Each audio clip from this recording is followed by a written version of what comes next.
A very good morning to all of you, ladies and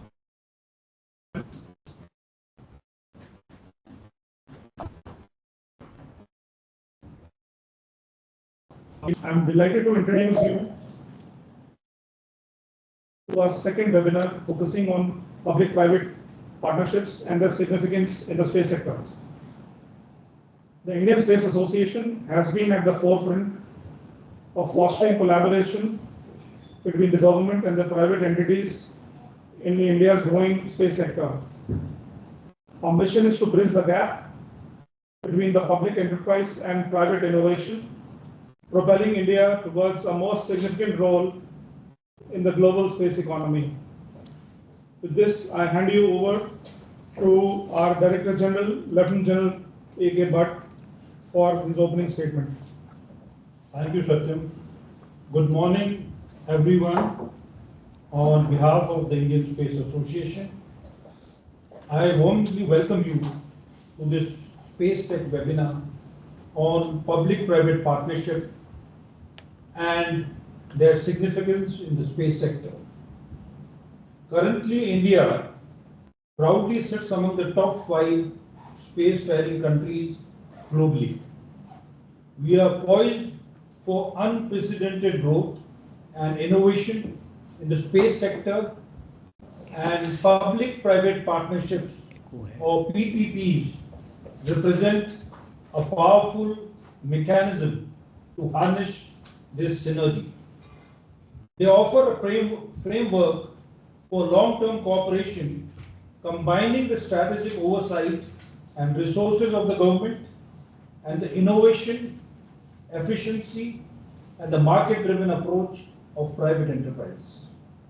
One recent example of this is where NSIL very recently, the commercial arm of ISRO, had enlisted the support of IIFCl Project Limited, a wholly owned subsidiary of the Indian Infrastructure Finance Company Limited, a Government of India enterprise, to explore the potential of PPP partnership options for LVM-3 production through private space industry.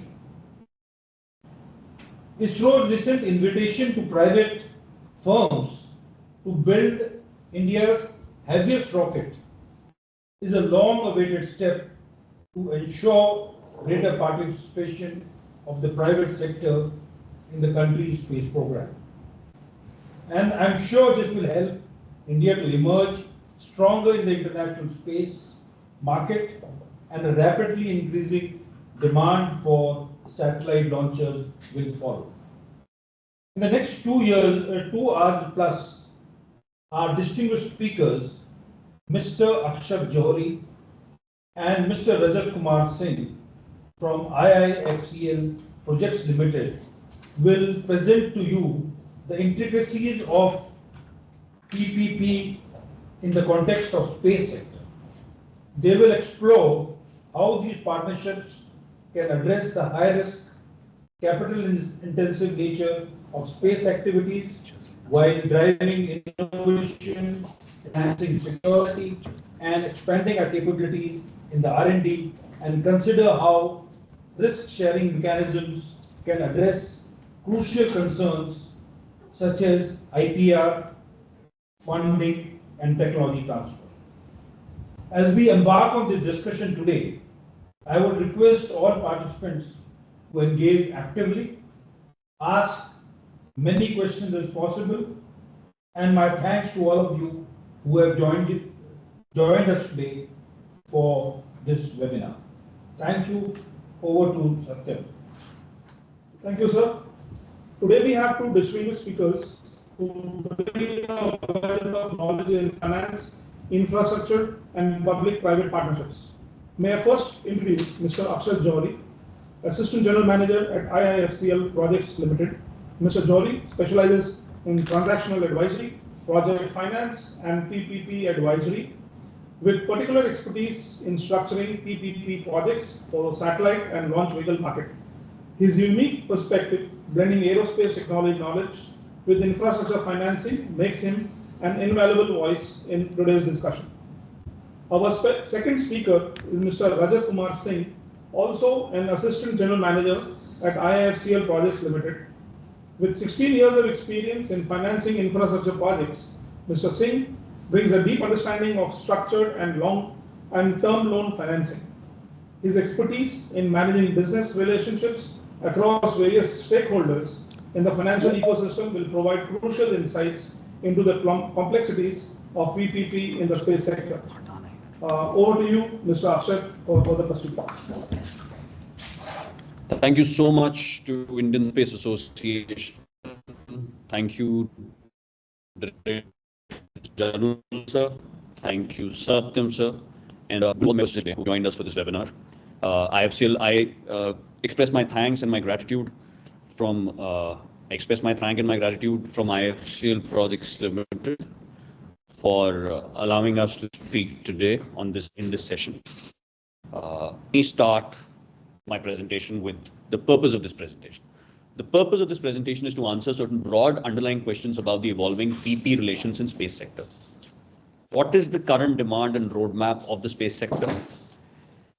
How can public and private players work together to solve mutual challenges and sustain growth? What is the role of government programs and funding? What should be the role of private sector in supporting space innovation and expansion? And what are the kind of public-private partnerships that are existing in the space sector? What do we take away from it? Let me just begin with introducing our organization and what we do to give you an overview. IIFCl is a NBFC.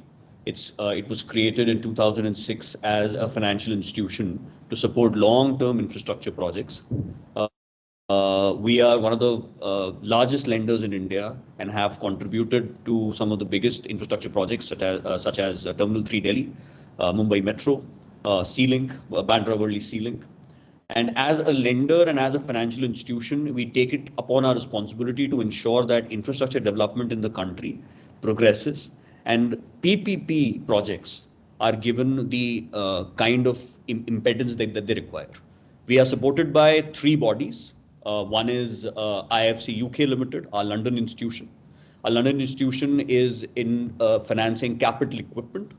Then there is IIFCl Asset Management Company, which is an infrastructure debt fund created in 2012 through the mutual funds route, which is raising capital through the MF route. Third is, of course, IIFCl Projects, which we are a part of. And IIFCl Projects is a transaction advisory and advisory arm to IIFC. Our services are as follows. We are into advisory services of transaction advisory. We work with most government departments and most ministries as project advisors. We work with state governments and state departments as project management advisors for transaction advisory, procurement advisory. We also assist in raising long-term funds through the debt route. And of course, we are involved with ministries and departments for training and capacity building. These are some of the sectors that we cover. We have extensive experience in the road sector. We have extensive experience in aerospace. We are advisors to Ministry of MSME through a program of World Bank. We work with tourism for 4 states, Tamil Nadu, Goa, Manipur, and Meghalaya. We are, of course, in innovative financing and all sorts of urban infrastructure. Let me focus on our aerospace and defense projects for the sake of this presentation. One of the first assignments that we did was through NSIL, New Space India Limited, which, as DG sir explained, is the commercial arm of Indian Space Research Organization. NSIL was formed to take all commercial responsibilities away from ISRO, whether it's satellite manufacturing, launch vehicle manufacturing, and any kind of satellite bandwidth leasing and commercial operations. At that point, Department of Space had approached IIFCl for assistance. And the assistance included transfer of 10 in-orbit communication satellites to New Space India Limited. This was a very challenging assignment for us because nobody in India at that point had valued satellites. And we had to come up with our own unique method to value them because the satellites had different ages. Of course, they were cash flow generating, revenue generating satellites. So we tried to come up with a discounting rate individually for each satellite. And this work was done in record time. The next assignment is the crown jewel that sir has also spoken about of IIFCl Group. We are proud to say that we are the public-private partnership arm of public advisors to ISpA, and we have started the first PPP in space for India's heavy launch vehicle, which is LVM-3, or as previously known as GSLV Mark III.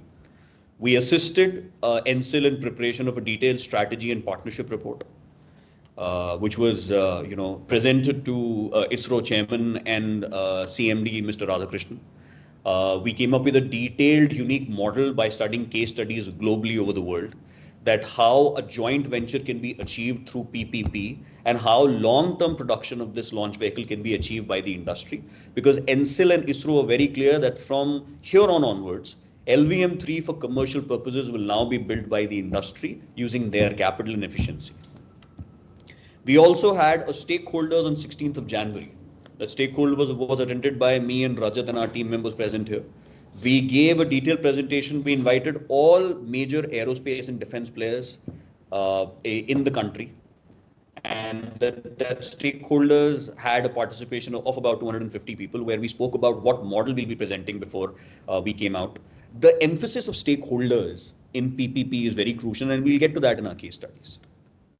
As you're all aware, on 10th of May, our ad was released in papers. There was a request for qualification ad for LVM-3, which has been released, and we are happy to be a part of it. Our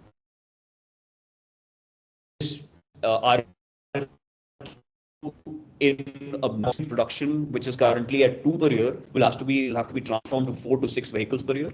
ISIL is exploring PPP framework within Indian industry for increased production. Approximately 60 to 65 launches will have to happen. The concession period of this PPP is 12 years. And of course, this is the request for qualification phase. Once the industries have been shortlisted, once the partners, the bidders have been shortlisted, we'll go to the next round. We are allowing consortiums to come and participate in this. And we are also allowing space subsystems and defense experience to be counted in. Another assignment that we are happy to be a part of, which just started off with me and my team, is that we are the transaction and financial advisors limited, where we be in the aircrafts, the air helicopter, the LUS, the light utility helicopter, also known as Dhruv, and of course Dornier Hindustan 228. Let's start with what we call the space sector analysis. But why, some say, the moon? Why choose this as our goal? And they may well ask, why climb the highest mountain? Why, 35 years ago, fly the Atlantic? Why does Rice play Texas? We choose to go to the moon. We choose to go to the moon.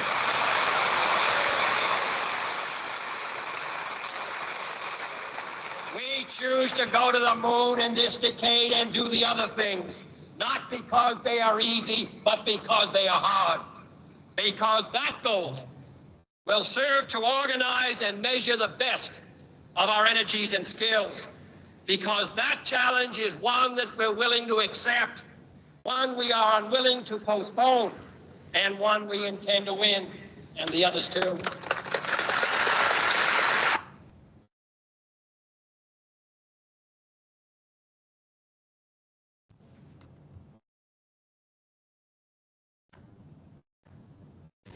But Sorry.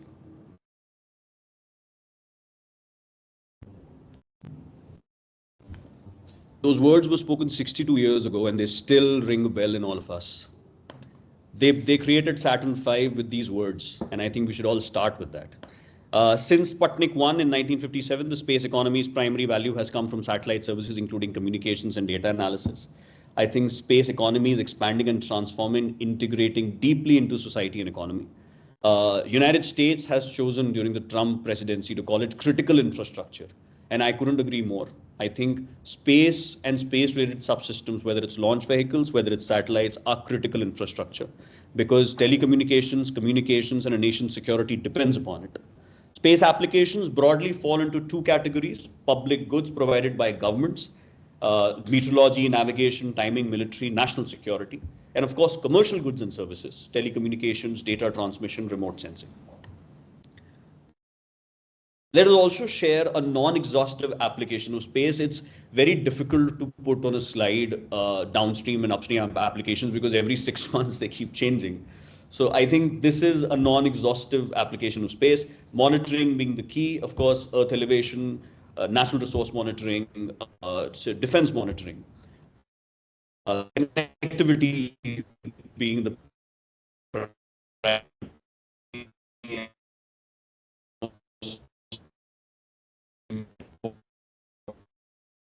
in terms of commercial.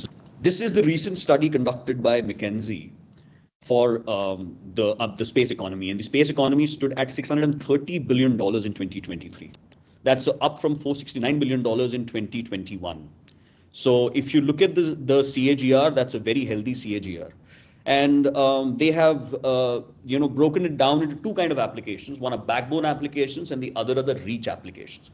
Backbone applications are satellite launchers, services in broadcast televisions or GPS, mostly upstream and the old existing applications. And the reach applications are those where space technology helps companies, industry generate revenue, value-added services wise. So as you can see, the blue is rising at a very steady percentage, but so is the green. So almost a 9% increase. The global space economy is supposed to reach $1.8 trillion by 2035 in the next 11 years. And that's something I think we should all look at. As of May the 4th, 2024, satellite tracking website Orbiting Now has listed 9,900 active satellites in various Earth orbits. Communication being the number one, 3135 satellites, Earth observation almost 1,000 satellites. And of course, the satellite market revenue, as you can see, maximum comes from LEO, then 34% comes from GEO. The global launch market by payload is expected to increase at a CAGR of 12.5% for 0 to 150 kg market. 150 to 1000 kg is steadily increasing at 12.2%.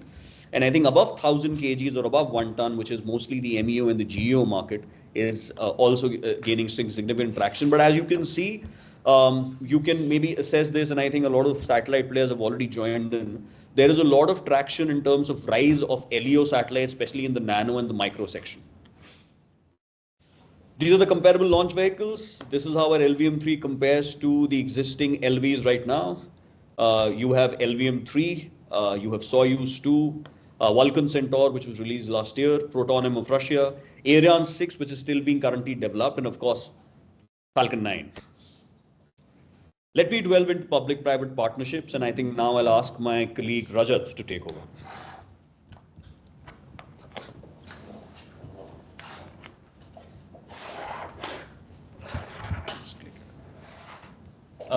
Thank you, Akshat, and I would like to first thank the Indian Space Association for inviting us for this presentation. I would also like to thank all the participants for attending this presentation. And without wasting much time, I'll just dive right into the subject. And I will take you through the basics and the fundamentals of PPP, because to a lot of people present here, PPP might sound like something which is exclusively meant for the infrastructure sector in India. And space sector may or may not be relevant for it, but I would like to inform you that PPP throughout is something which is not a topic which is just singular to India. It is a globally accepted terminology, and it has been widely accepted all over the world for implementing projects which have different levels of complexities, different levels of investment, different levels of efficiencies, and system improvements are required in certain projects. Those are the projects where PPP is widely used all over the world. So we have this definition is something which the government has accepted and has made it as a standard definition. If you can just go through it, it says public-private partnership is a form of fixed-term contractual arrangement between a public entity on one side and a private entity on the other for provisions of public assets or public services through investments being made, managed, or undertaken by private entity. The risks are predetermined. Performance standards are predetermined. So for success of PPP, this definition is very important. There are three major aspects to it. There is an arrangement, there is a provision of assets, There is an investment to be made, and there is a predetermined set of risks, and there's a predetermined level of performance standards that has to be maintained by the private party. Before I go into this subject, I would also like to take away one confusion which many people have in PPP. A lot of people think that for PPP to be implemented, there has to be a public limited company, a government on one side, and a company which is of private constitution as per Companies Act on the other side, which is not correct. It is the intent of each party association could have an authority with concession to the other party. The other party has an objective not only to earn profit but also to increase the efficiency and system. So for example, if you have NHAI on one side and if you have a public, or let's say you have a Solar Energy Corporation on one side and you have NTPC on the other side, it should not be confused that NTPC being a public or a government owned company, this is not a PPP project. It could be a NTPC kind of a company, or it could be a completely private company like Renew. It would still remain a PPP project. Key takeaways from PPP from the definition is that there is an arrangement between a public and a private sector to deliver on a project or services. Both of them recognize that both of them have certain strengths which can be utilized optimally. A private sector partner is involved, and its role is to enhance the efficiency of the project and not just to deliver a project. The attempt should be to balance the risks between both the parties so that there is a win-win combination. There is a better value for money, and only one of the several options is taken for procuring the private party. One thing which needs to be understood in a PPP model is that it is not a solution for all the problems. If you look at the current share of investments in infrastructure projects in India, so far you'll see that the biggest pie is taken by the government. Why is that? This is one fundamental question which for the first 50-60 years of after our independence, most of the infrastructure projects were being taken up by the government, either through state government or central government. The reason was that these projects typically require a large amount of investment. They have a high entry barrier. Sometimes there is a monopoly already existing, whether international monopoly or a domestic monopoly. And so nobody wants to go, no private sector wants to enter into such a system where both returns, risks are unknown.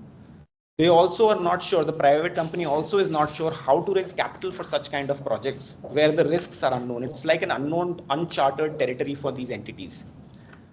For India to become a $5 trillion economy, we now require not just the government, we also require the private entities to enter. In India, for other sectors like road, aviation, electricity, generation, transport, also playing a role in setting up infrastructure projects, but at a very small level. Government was the primary driver. Now they want to combine both the forces. Already road sector, aviation sector, electricity generation sector have come up in a big way. We have learned it through experience. We've burnt our fingers in infrastructure sector, and we have evolved to a certain level where certain robust frameworks are already available so that we can take some learning from those experiences and deliver and try to have the space sector also take those experiences and give and deliver a PPP structure which is successful. And we do not burn our fingers in the space sector in the beginning itself. The various forms of financing so far that has been taken for non-PPP projects include either the government finances it in the form of VGF, international financial institutions like World Bank and ADB are funding these projects because they want to take up social development and certain development. They have certain vested interest also. Private investors are putting money directly as equity, bonds are there, and capital markets are already available. What are the characteristics of PPP? Somebody has to just understand a very important aspect of PPP is that you have long-term contractual agreements in place. Long-term contractual agreements in place ensure that a private party who's coming in and the government who's already there are bound by certain terms and conditions which they have to adhere to for the life of the project, so that there is no legal ambiguity while those contracts are being executed. The risk allocation is made prior to the documentation and structuring of the project. How these risk allocations are made, I'll explain in the slides to come. The focus is on performance, standard output, and specifications. Why is that an important part? See, if the government had to implement certain projects, if they had the capability, it's not they don't have the capability. Sometimes private sector has a better efficiency, they have better cost utilization, better manpower efficiency, and most of these standards which are there are sometimes have to be met at a global level. Government may or may not have the competence to bring out those efficiency levels, so they expect the private company to come and do it for them. While they are doing it, what is the incentive for a private party to do it? First is obviously profit. Definitely, if they're doing it better than the government, they expect that they should be paid for that efficiency which they have brought, which was earlier not present. So they have performance-linked payments. Typically, a project, once it is being given out on a PPP basis, a total life cycle cost is estimated so that there are no surprises while the project is being executed or when the project is being implemented. So you typically take into consideration what will be the cost of construction, what will be the operational cost, what will be the cost of maintenance. These days, a new thing which has come up, government has also started offloading the rehabilitation and improvement of a project. One very good example of that is your, it's still not completely, it's just started, is your Dharavi slum redevelopment program and your East Coast Road program. East Coast Road program has already been implemented, RIMOT model. I'll explain that to you later. It is a rehabilitation, improvement, management, operation, and then transfer. And the last element is financing. Now, this is very important. I have been actually working on this aspect for a very, very long time. Government has budgetary lines. Now, initially, when these projects, infrastructure projects in India were being executed, it was expected that government will put in the money, may or may not be profit, but it has to be there for nation building. Why is it that now government is shy of investing this money in infrastructure projects, and why is it asking the private sector to participate? See, with the entire globe, the entire world is moving towards a capitalistic economy. India doesn't want to totally go into a capitalistic mode. It is here in the form of a mixed economy. Currently, we are also having certain sectors which need to be regulated, where the private company cannot just come in and dictate their terms in terms of pricing. For example, if you have a bus queue shelter, or for example, you have a metro project, why do you expect a passenger to go to a project where, he has to travel on a metro or a railway or a train, where the fares are something in exorbitant prices? So you need to have some sort of a hold on this private entity to come and regulate these prices. So what happens is, why is the government not funding these projects? Well, we have constraints, we have budgetary limitations. While the country is developing, the economy is growing, it also wants to invest this money into certain important aspects like defense and areas where the private sector is not something which is feasible, like disaster management and other social sectors where the profit is not the motive. So for all other commercial projects, financing through the private entity is very, very crucial. So where do these private entities get their money from? You have long-term finances from banks, you have the capital market, the bond market. Today you have different structures where these money is coming from. You can get money from foreign investors through masala bonds. Municipalities are raising funds through municipal bonds. Ultimately, the ultimate person who's investing this money into these kind of structures is a private investor. Could be Indian, could be a high net HNI, could be a financial institution, could be your institutional investors, could be foreign investors, could be anybody. Who has the ability to raise these finances? A private company. As an individual, if you were to ask me, if you were to invest in a project which is completely driven by the government with no profit motive, no investor would like to invest. But if you have a project where you are investing money in a project where returns are expected, I would like to invest money. So this is how financing of PPP projects is happening in India. Funds are being raised through investors and money is being implemented with the objective of raising or getting returns on them. Now, let me just make a very basic comparison between a conventional procurement method and a PPP method. What is a conventional procurement? Like, you would have understood by now, what am I talking about in PPP terms? But what is conventional procurement? Conventional procurement, if you look at the graph on the left hand side, you that whoever is authority whoever is the government who's making or in the initial construction phase itself, they're paying money towards capital cost, they're paying design costs, they're making, if there are any cost overruns, they're making payments towards that. Unfortunately, in India, we have seen infrastructure projects are typically delayed. So time overruns are also to be borne by the government. After that revenue start, they may or may not make up for the costs that have already been put into the project. This could be done through an EPC mode. Let's see the example of the projects that the road projects that typically PWD or CPWD takes up in India. They just give it out on a contract. The objective is not to earn revenue on it. It is just for road connectivity between two locations. The money is just put into the road project by investing capital cost, design cost. They could give it out in packages if it is a long road, if it is a 4-lane highway. If there are any time overruns, they may or they may not have toll revenue on that. So the money of the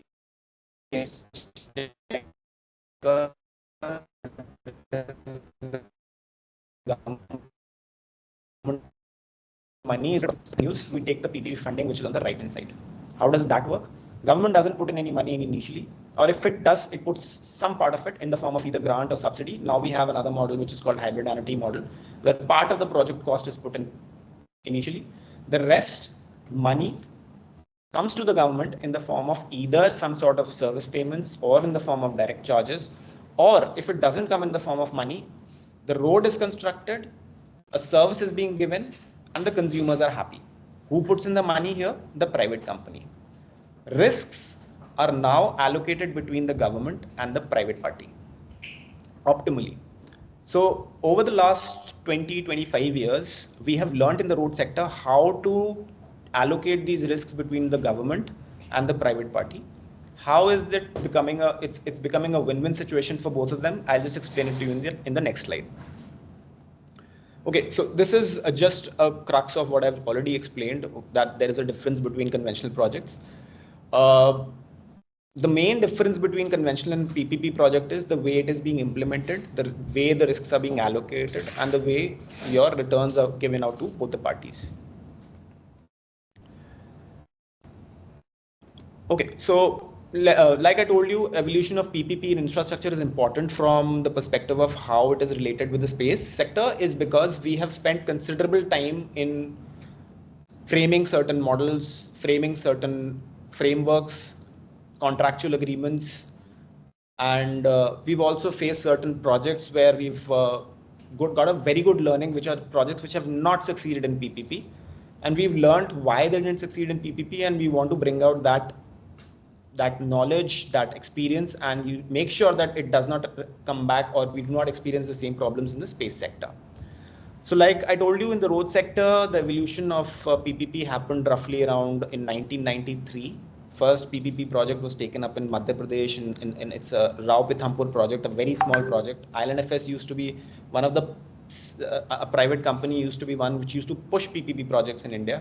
NHAI was framed in 1995, then a lot of rules and regulations came into picture. At the same time, in 2003, Electricity Act came into picture. So we've seen that road sector and electricity sector are have the largest share in the pie of PPP projects. Roughly around 80% of the projects in India are either in electricity generation sector or in your road sector. More than 800 projects have come in the road sector. Roughly all your power projects, be it in the generation sector, either thermal or renewable, are now being offloaded on PPP mode only.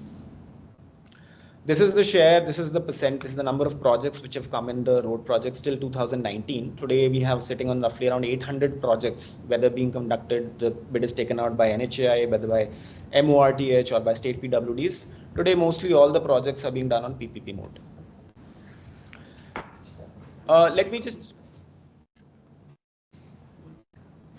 Let me just take you through very, very briefly what are the various models of PPP in India.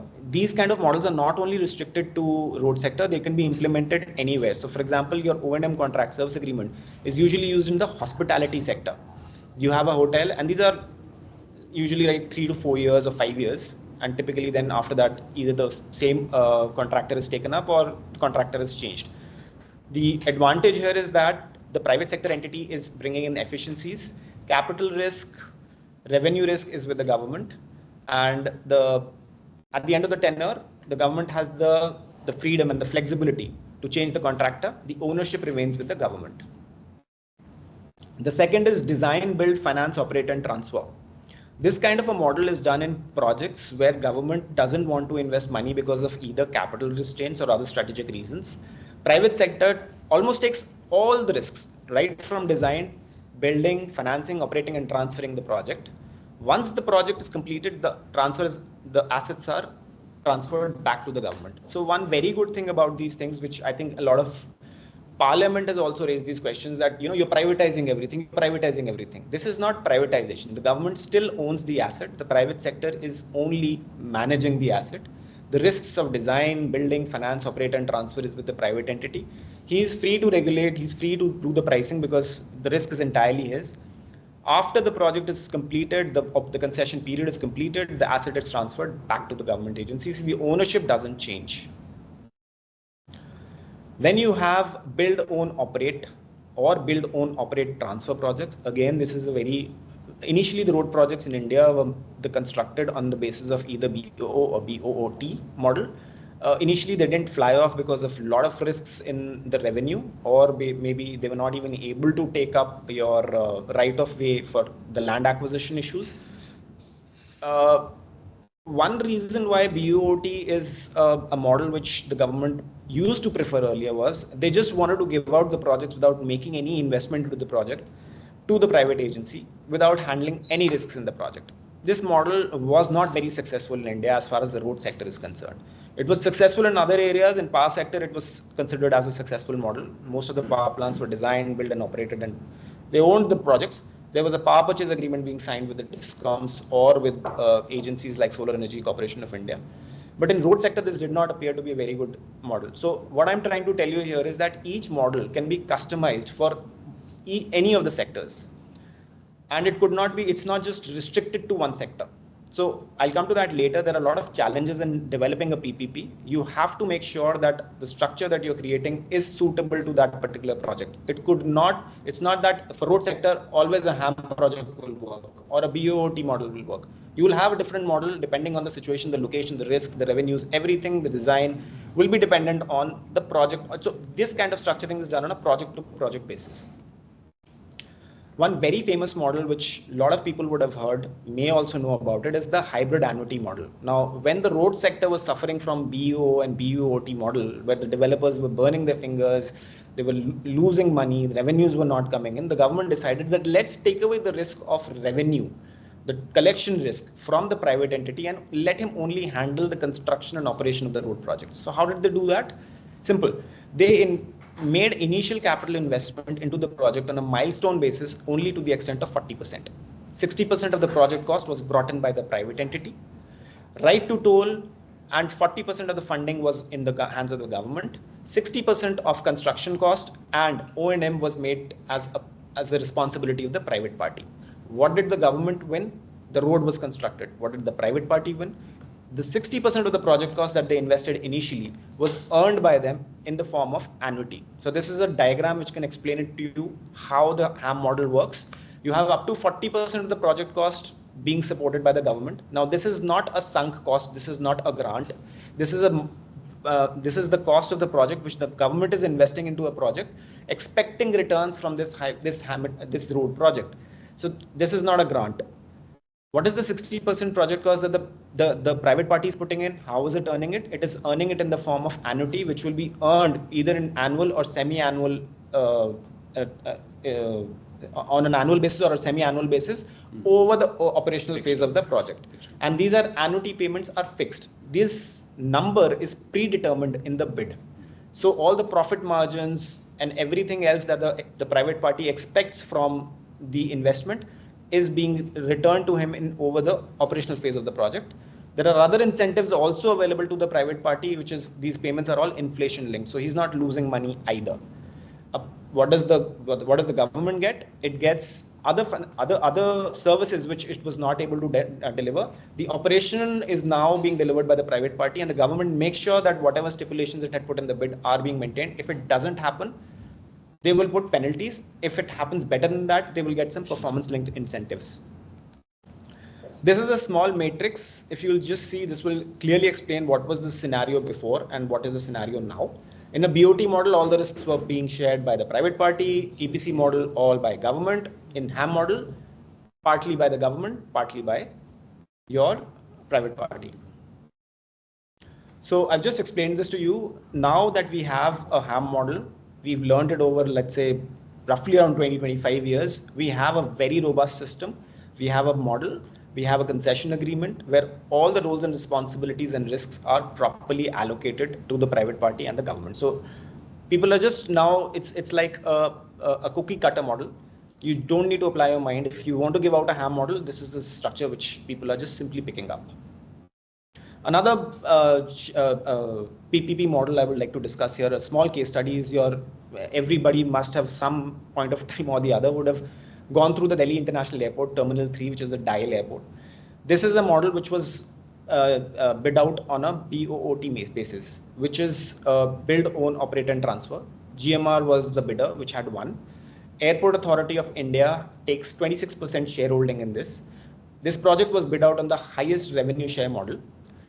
If you see on the left hand side the table, you will see that these are the net revenues that the company is earning, and there is a 50% revenue sharing with Airport Authority of India. If you see, Airport Authority of India has received roughly around 8,000 crore rupees in the last 5 years. GMR is operating this model successfully. Now, one thing I would like to bring out here is that these are the models of PPP. Doesn't mean that the bidding parameters have to be frozen. So this airport model has been bid out on highest revenue share. There is another airport which is coming in Noida, which is the Jewar airport, which has been bid out on the lowest passenger handling cost. So even though your model or your structure may be either DBFOT, BOT, RMI, RI, MOT, TOT or any other structure, you have the flexibility of freezing or structuring your bid parameters the way you feel like. So in this particular case, it is revenue sharing. In Jewar Airport, it is lowest passenger handling fees. Similarly, in waste to energy projects, you could have the lowest sale of electricity rate. Today, we have lowest processing fees as one of the bid parameters, while they still remain as DBFOT projects. So this is something which we would like to bring out in the space sector as well. We would like to create a structure for each and every industry, whether it is for LVM, whether it is for satellites, whether it is for other space related entities, while the bidding parameters can be structured in a way that it is a win-win proposition for both private party as well as the government. This is something which I've already explained. This is a risk matrix. This can completely change based on the bidding parameters. If you'll just look at it from a very macro level, typically in a DBFOT or a BOT model, your construction risk remains with the private party, your revenue risks remains with the private party, ownership remains with the government. And as you come down, as you go from BOT to EPC, these risks get interchanged. So this is how the PPP structure works.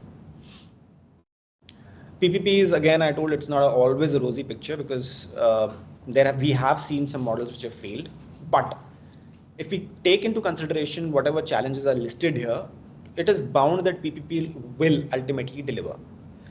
The first challenge with PPP models is that to structure a PPP, you have to apply a lot of time and energy, and you have to do a lot of due diligence before making a structure. So you could actually make a metro project typically on a DBFOT model. What we have seen that there is a project in Mumbai, which is Mumbai Metro. We've seen that it was based on lowest VGF. A lot of risks were insured, but ultimately, because of the footfall in that project and the high project cost, which was roughly around 4,000 crores, the project has become a non-performing asset. Even though it is operationally profitable, it is not able to service the lenders. So the structuring has to be made in such a manner that even at the time when the footfalls are less, there has to be a mechanism where the project is able to perform and service and doesn't become a non-performing asset. Similarly, in regulatory framework should be established before a PPP model has to be done. So fortunately, we have in the space sector, we've come up with the Space Policy 2023. We already have a structure where risks and the responsibilities of private parties and what are the options available with the private parties and the government are already listed down. Robust procurement method in PPP ensures that whoever party is coming in, the private party is coming in through a transparent, efficient procurement process. This actually helps in a lot of ways. If a private party has to attract foreign investors, they make sure that the procurement of this party has been done in a very transparent manner and there is no corruption. Funding and financial viability. See, if we've seen a lot of projects, Hyderabad Metro is one classic example. The project was initially bid out in 2009, successfully bid out to a party. I would not like to name it, but you can Google it. They were not able to secure funding. After 2 years of protracted negotiations and other, this contract was awarded and finally it failed to take off because the private party was not able to secure funding. Financial closure didn't happen. Finally, this project was bid out again and the project went to L&T. So funding and financial viability in PPP also remains a challenge because these projects are very high capital intensive projects. So with road projects and electricity generation projects, today we have robust frameworks and we've seen how the projects can take off or not take off, and therefore securing financing for these projects is fairly easy now. While for some projects which are coming up now, which are large procurement projects which do not have a heavy balance sheet funding, securing financial closure still remains a challenge. Finally, capacity building and technology transfer. Sometimes, this is something which Akshat will explain in his presentation as well. You have industries which are coming with a set of technology, with a set of mindset, and they would want to use that technology for implementing the PPP project. The government may or may not be very comfortable or versatile to use that technology and may want to use their own technology for implementing the project. So these are some of the challenges. There could be other challenges. Example of the last thing you said. How is government reluctant or otherwise? And how would this apply to space? Sir, I think I'll get to that in my slides. Yeah, I think technology transfer and capacity building part, I think, because I have a lot of key takeaways. So So now we have this coming exactly to the subject, how PPP can be implemented in space sector. I'd like to hand over the presentation back to Akshat. I think DG sir has asked a very important question, and I think let's try and understand. First of all, thank you, Rajat, for explaining us how PPP works in infrastructure. In India and across the globe, infrastructure has been the key stakeholder and the key pusher of PPP as a commercial tool. But there have been some viable case studies, I think, that we'll get into. But before we get into the case studies, Rajat has broadly covered for you the typologies that exist in the infrastructure framework, which is conventional procurement, BOT, PBFOT, and the HAM model. For understanding space, because space is not as easy, because there is technological risk involved, there is research and development risk involved, we have to look at how the typologies may differ. Now, like I said, a versatile funding model is required and diverse applications exist. Some of the project examples that we'll be taking up in these slides are the NASA COTS program, the Japan H3 program, and of course Artemis and the SpaceX Starship program. Let me dive right into what kind of terminologies are we pushing for space. So space technology requires some kind of partial finance support or partial technology support to come in. Because it is not possible that the private partner takes up the responsibility of development of every space product. So between the BOT and the DBFOTs and the so-called HAM projects, we have operational concession where the public sector handles the design and development phases, while the private sector manages post-launch operations. We've seen this before in cases like Skynet, in cases like Terrasar X. Partial finance design develop, where the partial finance and design is handed over by the public entity to the private player, and then he is responsible for eventually delivering it and eventually taking care of the operations of it, which is something we are trying to do with Launch Vehicle Mark III. Then there is partial finance design develop, fully own and operate. These are cases where the design and partial finance are initially given by the authority. However, if you look at the arrangement, transfer of most business operations go directly to the private sector. He is responsible for market. He is responsible for gaining control. Then there is, of course, partial finance, fully design, develop, own and operate, which is what the COTS model is. I think when we get into the granularities of the case studies, you'll understand better. But these are the basic definitions. I'll give another 10 seconds on this slide so that you remember this, because we'll be using this typologies a lot going future.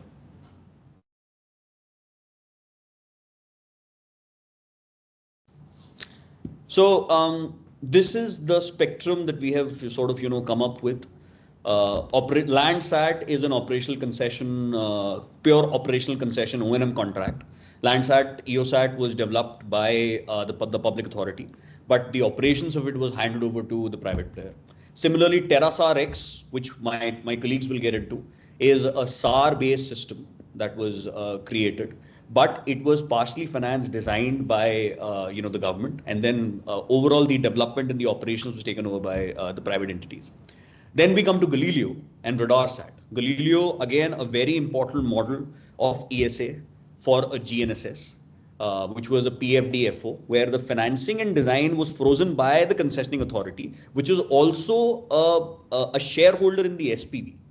And then, of course, COTS, the most interesting, I would say, case study that we have come across. Let's understand the criticality of public partner in PPP in the space sector. Now, Rajat explained to you how public authorities fall across on both sides of the spectrum in case of infrastructure. But in the case of the space sector, I think the roles and the hats have to be slightly modified, because again, technological risk, research and development risk is very, very crucial here. The space sector is associated with high risk and capital intensive activities, with strong strategic interest resulting in key role of the government. We're all seeing what is happening with Ariane 6 right now. It's been in development for over 4 years. It's still having problems with respect to its development. Cost overruns are happening. Now, these are things which are not foreseen.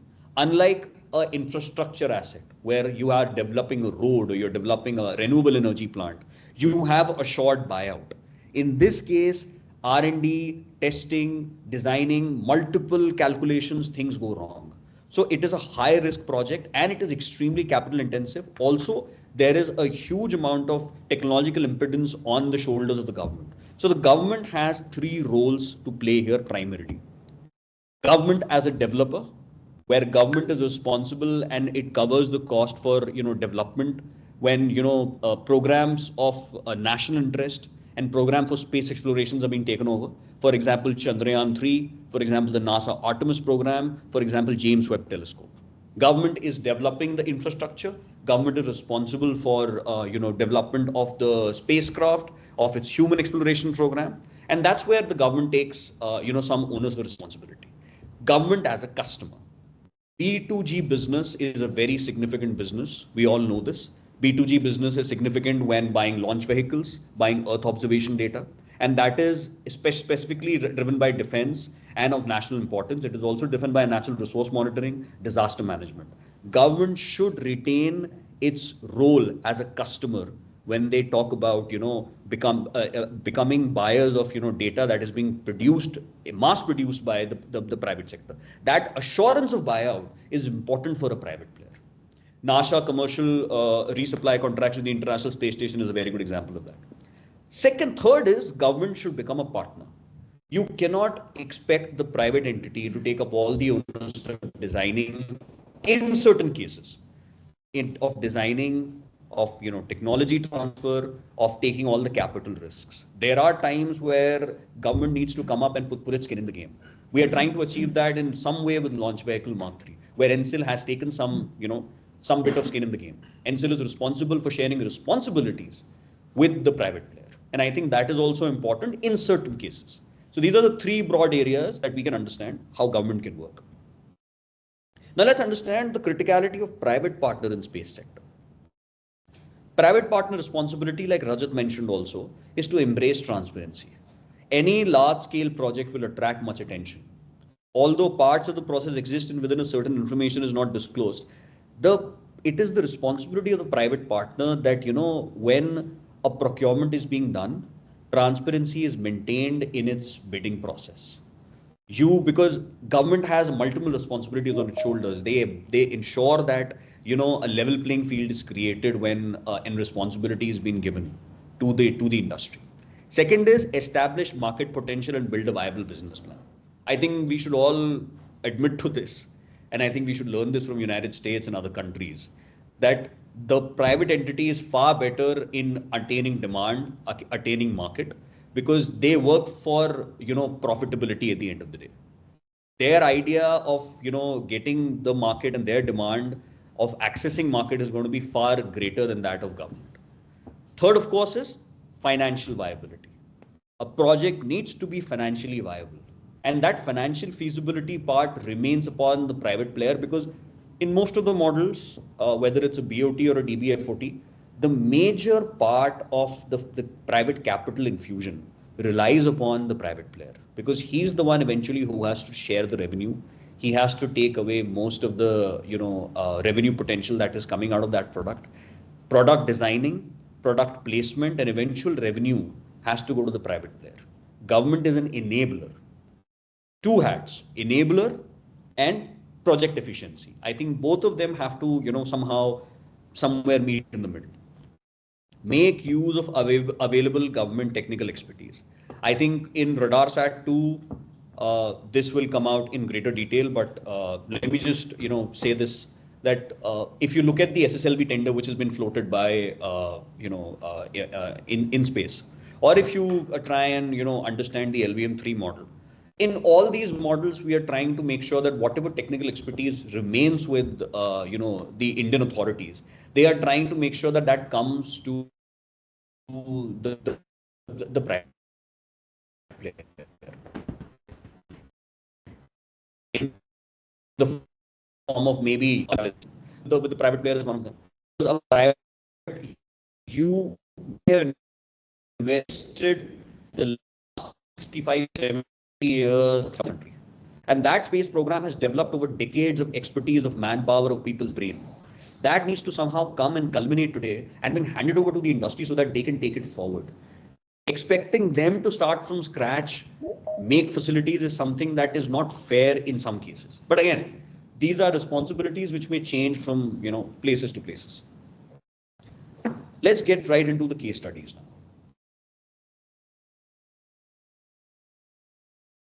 I think let's start with the most obvious one, the Commercial Orbital Transportation Systems Program, or as I like to call it, the program that gave birth to Space Exploration Corporations.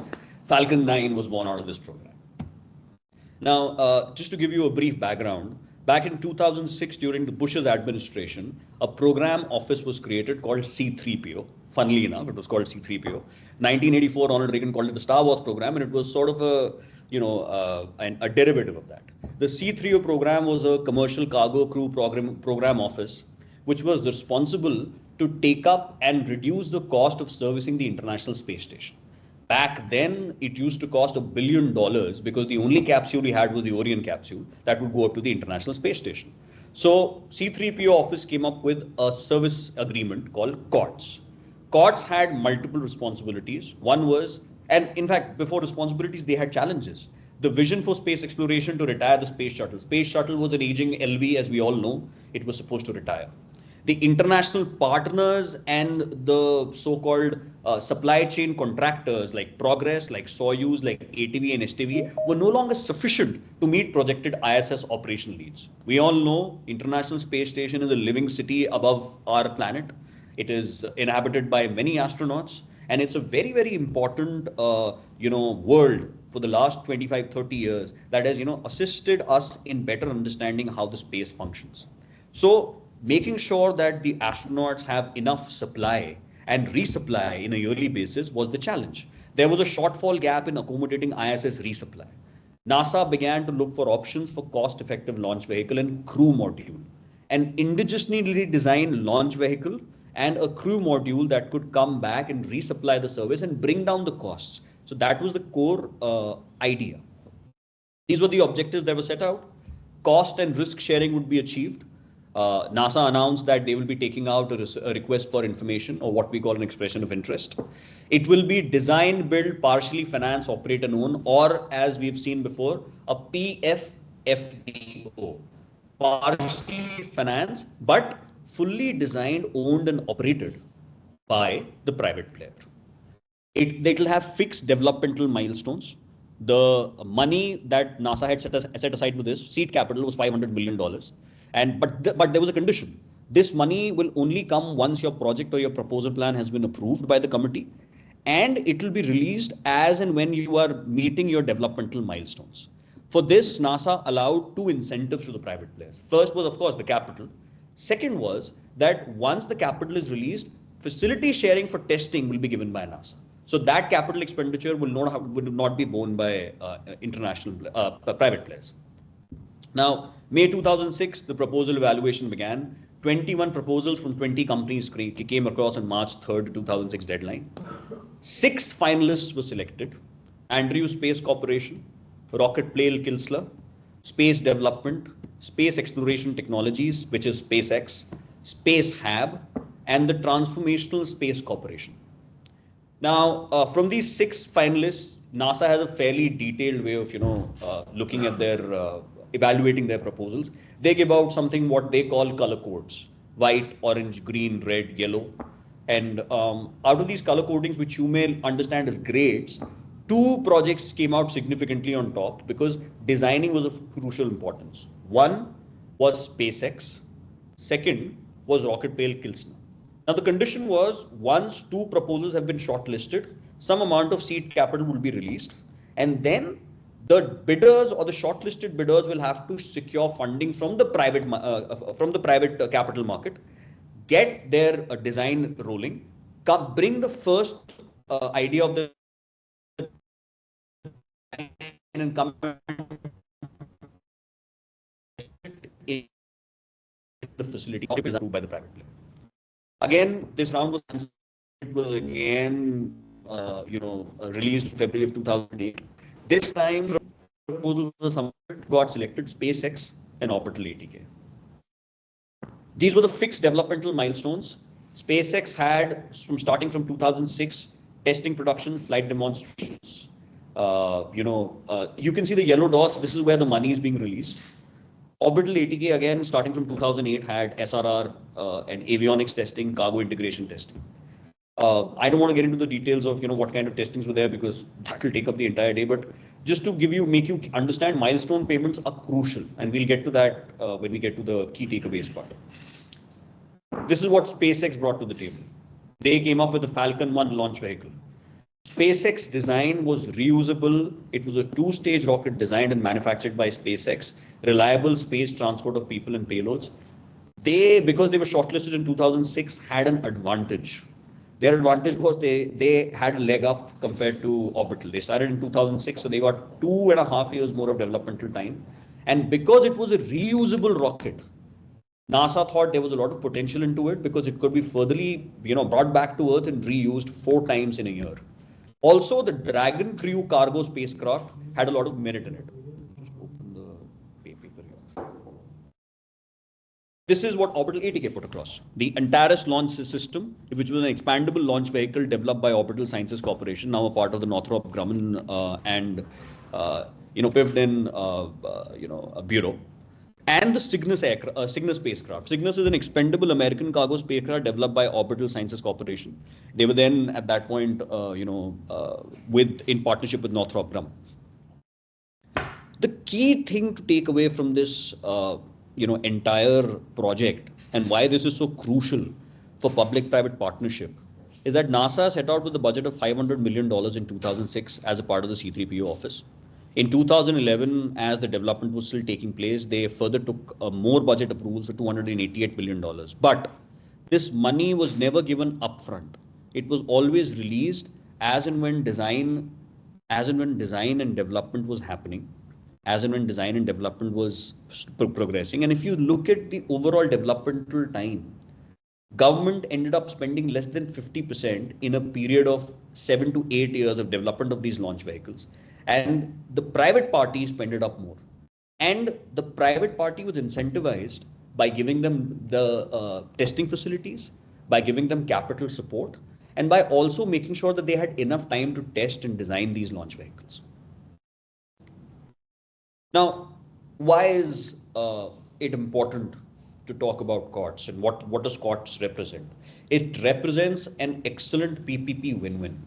Because compared to the traditional cost plus contracts or what EPC contracts that Rajat spoke about, what we call fixed price contracts in the world of space, where NASA, where a 12 billion Orion capsule was being used, you came down and brought down the cost to $788 million. Return on investment was brilliant. You were spending $1 billion back in 2006. If you were to put an economic pay parity, that will be somewhere around $2.5 billion of today. That's huge money for just cargo supply services to International Space Station, which is traditionally below the lower Earth orbit, if you look at it. In that much sense, you got 2 expendable launch vehicles, 1 reusable, and 2 extremely low-cost spacecraft modules. Third, and the most important, creation of SpaceX. This giant SpaceX that we know today and Falcon 9 Heavy that we know today came from this particular program. And today we all know how it has disrupted the space market. Job creations. When such projects happen and an ecosystem of space is created and new organizations are born, because please remember it, back in 2006, Rocket Tail Kilsner, Orbital ATK, SpaceX Corporation, these were startup companies. These companies today employ more than 10,000 people and they create jobs. Not just jobs, they are also responsible for the economic rate of return of their country. Today, SpaceX is responsible for launching 40 to 50 launches a year. That eventually adds to the economy of the United States. So you created a space ecosystem. And of course, the most important, which my colleagues will get into, dedicated Space Act agreements. First time long-term Space Act agreements were studied and put across. And today, we have it available with us to study for our model concession agreements in space.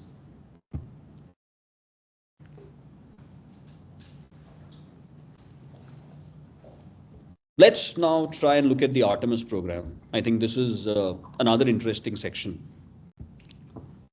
The Artemis program is intended to re-establish a human presence on the moon for the first time since the Apollo 17 mission. Back in 1972, the last mission to moon happened. Artemis 1 was successfully launched on 16 November 2022.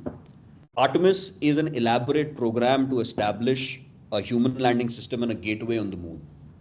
It is supposed to be the gateway for planet Earth and its people to reach to Mars. Because, what better platform to have than our own satellite, our own natural satellite like the moon.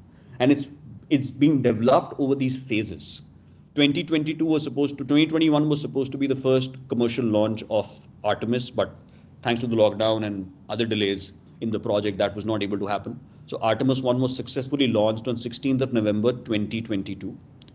The crewed Artemis 2 launch will now take place in 2024, which will make sure that commercial lunar services and payload services are deposited on the moon. The 2023 and 2024 will look at the gateways, human landing systems, and of course Artemis 3 is the first crew flight to land on the moon service since 1972. A lot of conspiracy theorists believed it never happened. Well, it's going to happen now. And a 5 astronaut team selected by CSA and NASA will be landing on the moon. But why am I talking about a human space exploration mission in a PPP webinar? And I think that's what we are trying to understand here. The main launch vehicle responsible for the Artemis program is the Space Launch Shuttle, the SLS system, and the Orion capsule. Now, please bear in mind, the Space Launch System is a derivative of the Space Shuttle, which was retired in 2010, which has been prepared by Boeing and Lockheed Martin under your United Launch Alliance services. Multiple contractors have been appointed for this. There is the total cost per launch of SLS is designated to be $4.1 billion. Now, please take a look at that amount, because that is a staggering amount. And that amount is staggering because if you look at the amount of development that has happened since 2011 on the SLS, which, by the way, is not an indigenously built LV, which was where the derivatives and the design of it was already existing with ULA. If you amortize that cost, that easily becomes 3 times. In fact, SLS system today has costed NASA $32 billion of taxpayers' money. That's a staggering amount for a rocket which will carry not even 100 tons to moon. Just to give you a basic overview, how PPP and how cost plus contracting works. This is the kind of money that NASA has spent so far and these are the kind of vendors that they have to build and make sure that the Artemis program goes up. For the Orion multipurpose crew vehicle, the original budget was $5 billion set out in 2016. Current budget has already exceeded $14 billion. Space launch system, the SLS, which I was just talking about, the multiple amount of people who have been contracted, are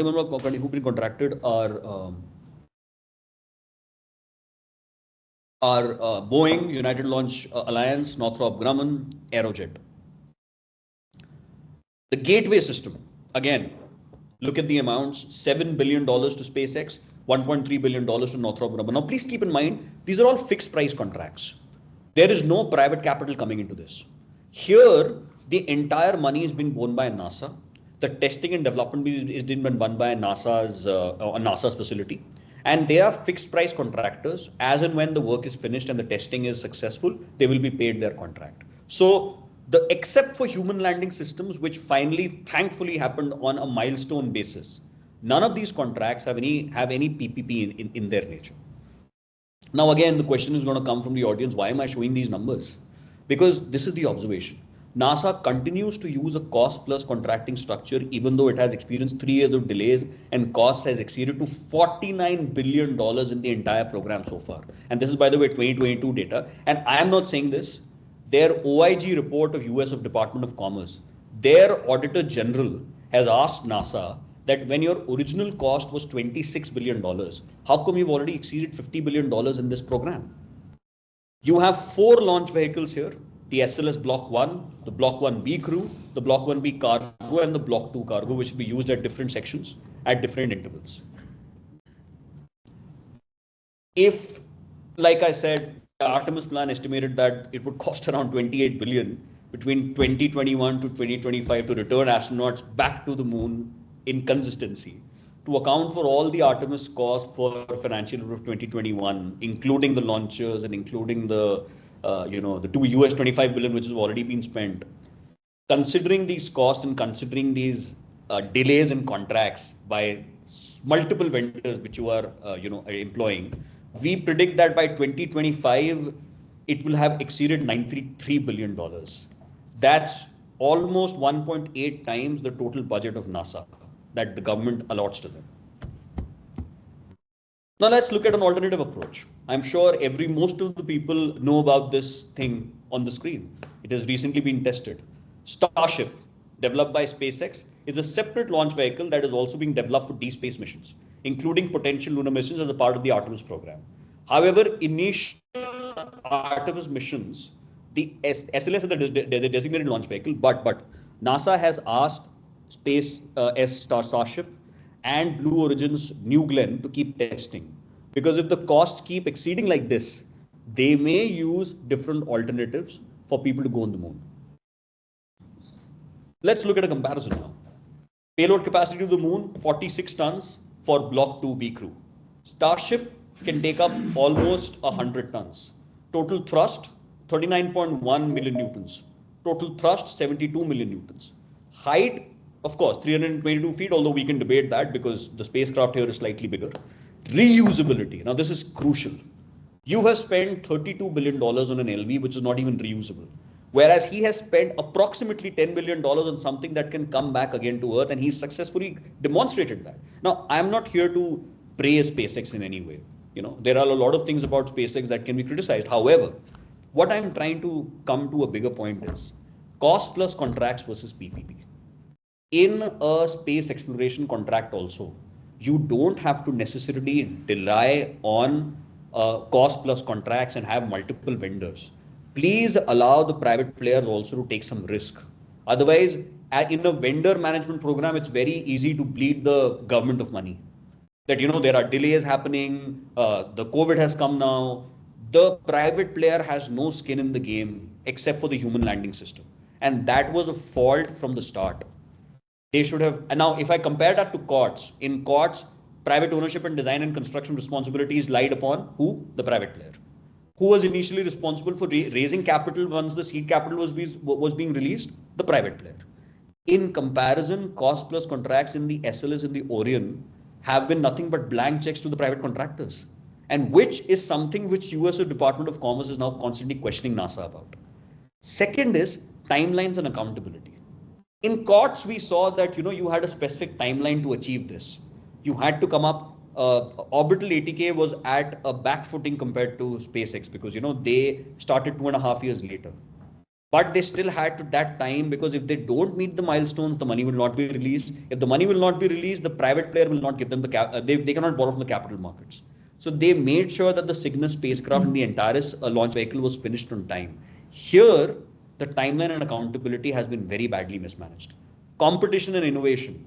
You spoke to 21 players, then brought down to 6 players, and then finally selected 2 players. In this case, there was no competition allowed. Why not? It's still a spacecraft. SpaceX, Blue Origin, and Boeing should have been asked to compete.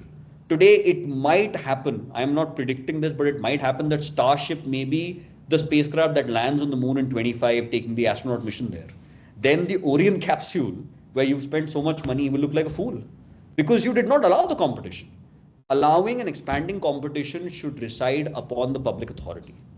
Fourth is government resource allocation. In cases by allowing private sector to assume ownership and construction responsibilities, you gave them the government resource allocation. In this case, you are asking them to execute a design that was already done by you, which again I feel is slight oversight. Let's get to the third model and the JAXA H3 model. You want to wait for DG to join? So, we wait. Okay. Okay. I think the H3 successfully launched its first pay orbital satellite or satellite in the orbit a couple of months ago, and this is an important joint venture, joint partnership model. You cannot expect everywhere to have, like Rajat explained very well, that no one size fits all.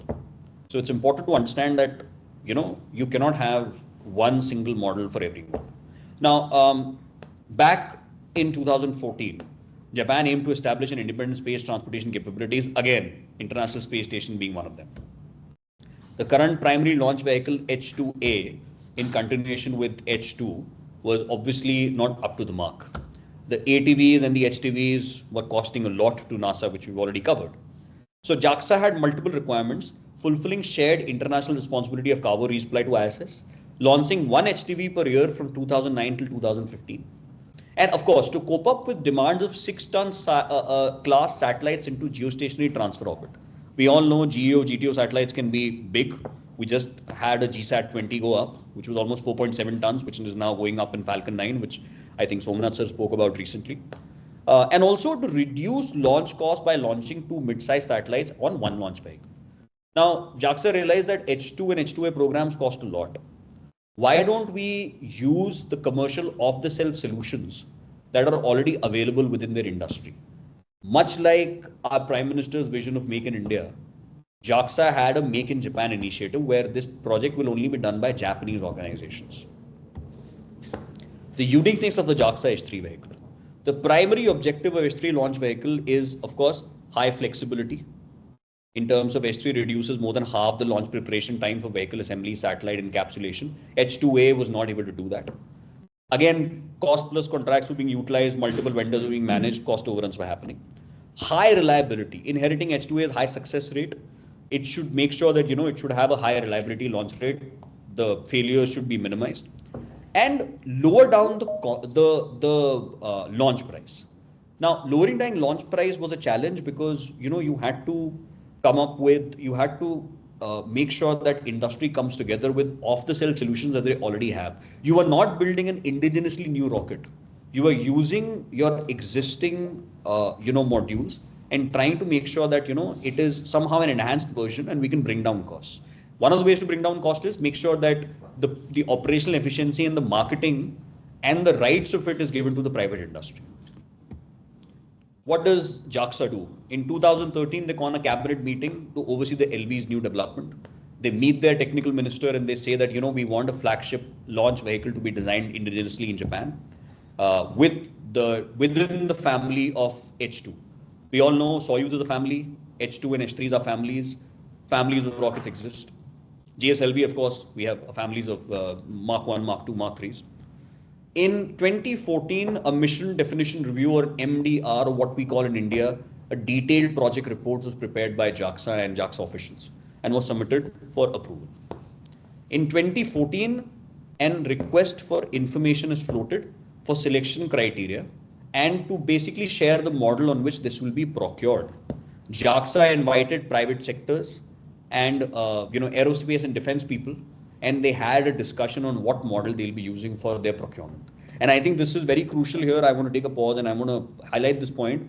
This actually was an idea we took for our stakeholders for LVM3 as well, because we thought that after a strategy report is prepared, it is very important that we take the executive summary of that and we then ask the industry, okay, we want to do this PPP model. What are your thoughts about it?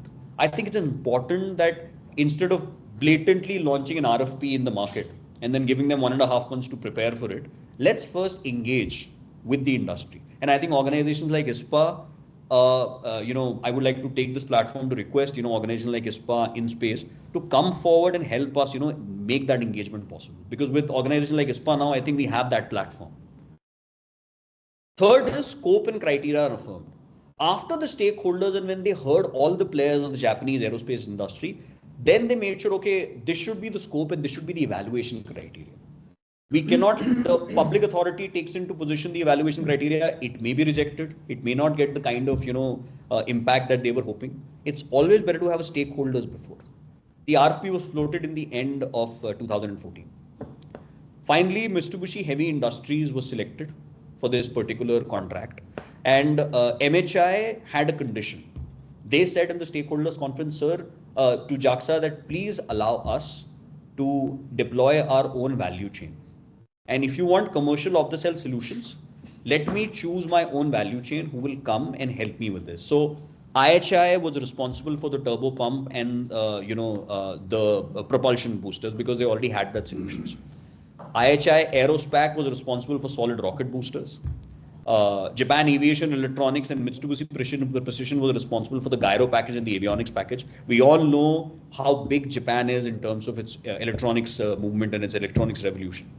Mitsubishi Space Software prepared the guidance program. These were all commercial off-the-shelf solutions which were ready with the industry.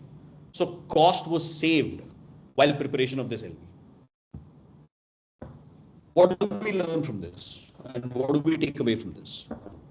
First thing we take away is that incentivize the private player and let them choose their own value chain. I think this is very important. How a private player is managing its business, how a private player should engage with its partners, I think should be left upon the the decision of the private entity. Because why are we getting a P in RP is his operational efficiency. Public entities will never be able to match the operational efficiency of the private player. Second, adoption of newer methods to engage with private sector. This is one model. There are multiple models that we can study, but how you engage with the private sector and how you prepare a level playing field is very, very crucial. Third, which I've already stressed about, importance of stakeholder consultation with the industry. Engage with your stakeholders. And that is very, very crucial. We should have conferences, conclaves, I think every 6 months, because it is very hard to keep tab otherwise what's happening in the industry because it's growing at a very rapid rate. Fourth, structuring and sharing of risk and responsibility. Today, if you Google the website of JAXA or MHAI, both of them claim the ownership of this LV because both of them have freely the ability to market this rocket. JAXA can do it for its B2G and sovereign purposes. MHAI owns the rocket for public entities. So he had that incentives today. So structuring was very clear that we will prepare the design, much like the PFDA as we saw in the PPP, but the developmental part will be taken care by and the designing and the marketing will be given to the private entity. Okay. I think it's important now to dive into satellites because satellites are very, very crucial, as we all expect this to be. They are the ones which bring down most amount of capital for the private industries. And satellites are the bridging world between the upstream and the downstream world. Communication satellites are Earth observation satellites.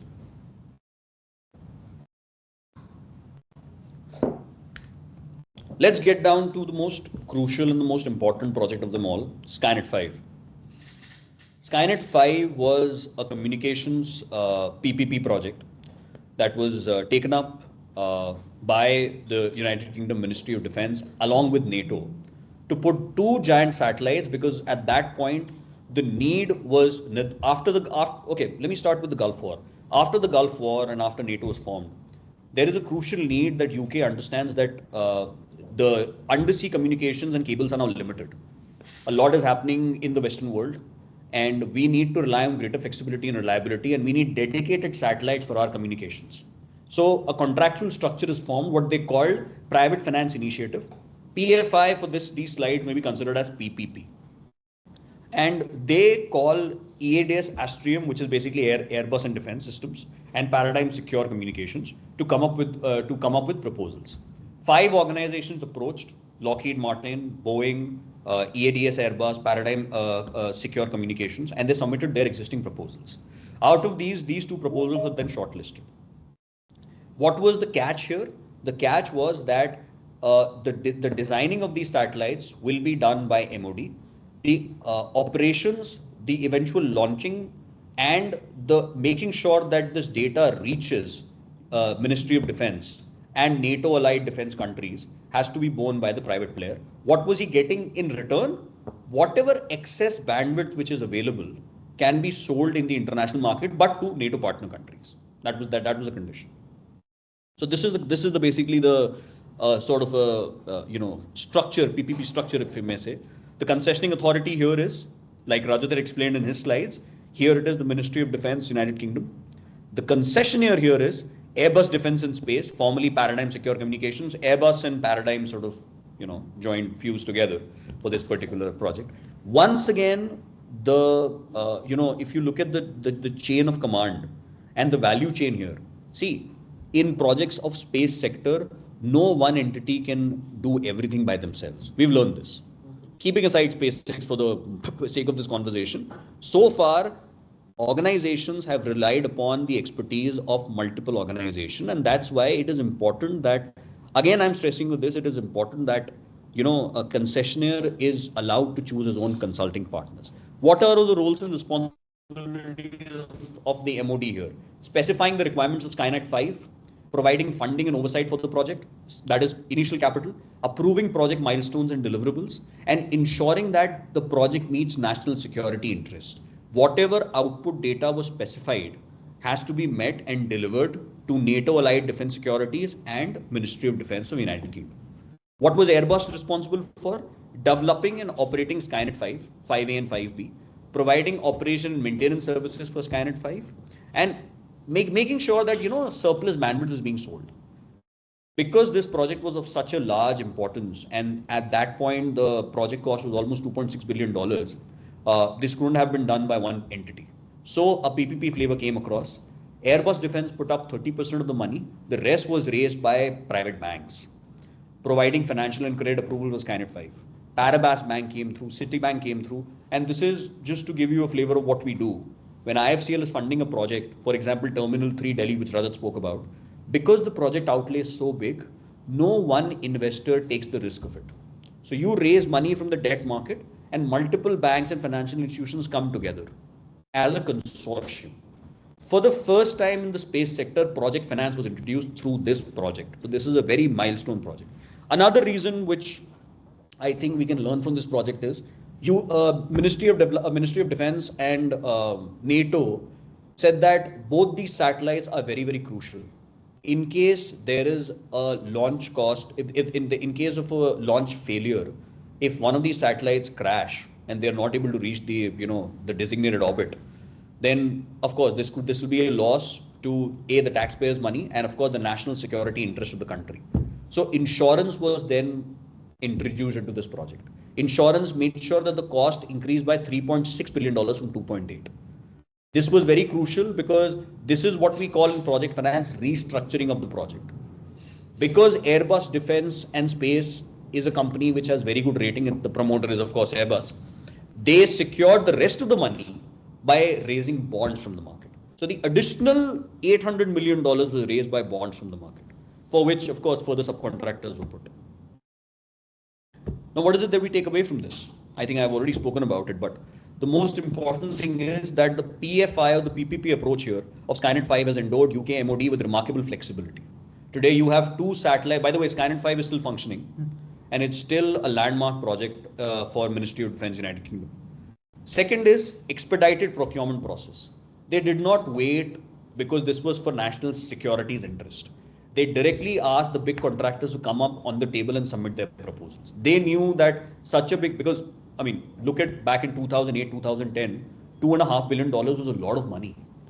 And at that point, putting that much money on the table, you cannot possibly have 3 months of discussions with stakeholders. So a different approach was taken. Lockheed Martin, Boeing, Airbus, everybody was called on a table. A Swiss challenge mode was adopted and different proposals are submitted and looked by the MOD. Third, alignment of military and private sector objectives. Military made sure that, every time they required any ARD, ortho-corrected or geo-corrected data, it is provided to them without any questions asked. Whatever surplus bandwidth is left, that is there for the private player to exploit. So he has his incentives, you have your objectives. They both go hand in hand. Fourth and most important, a definitive approach was used.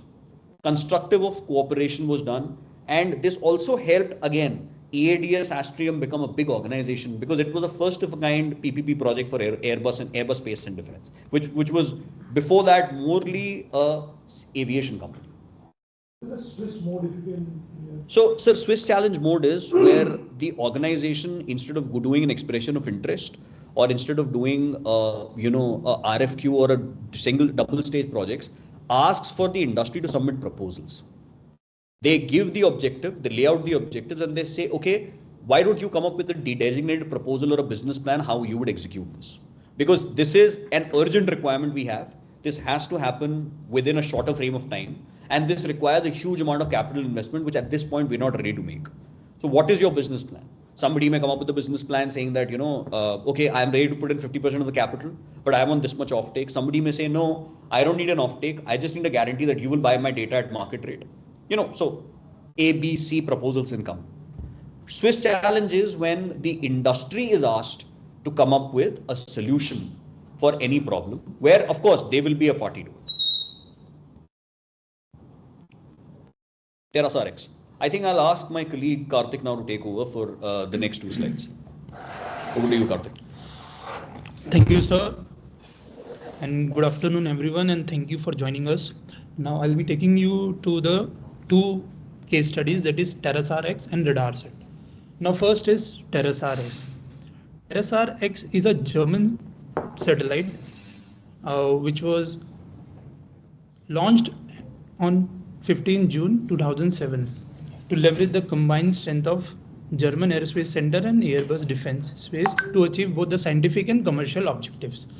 The mission was the Earth observation. The measurement domain was atmosphere, ocean, land, snow and ice.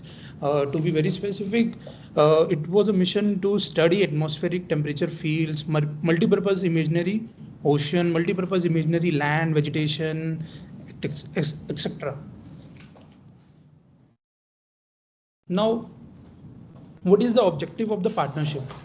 The partnership was to study the scientific research, to support scientific research by providing high quality radar data that aids in environmental monitoring, climate research and other scientific endeavors. Commercial application to generate revenue through sale of data to various industries including agriculture, forestry, and technological advancement to drive innovation in SAR technology.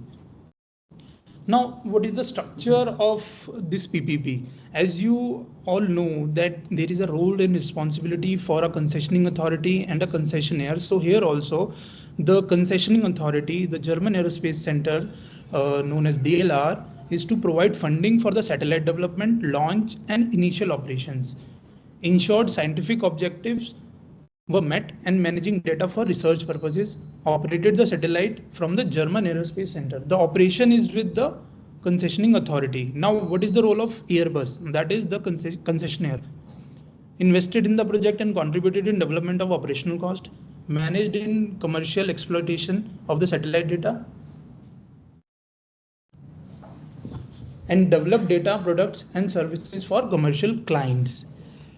Now here, the financial model and the typologies which were discussed earlier, here is it is the partially financed, developed and operational contract.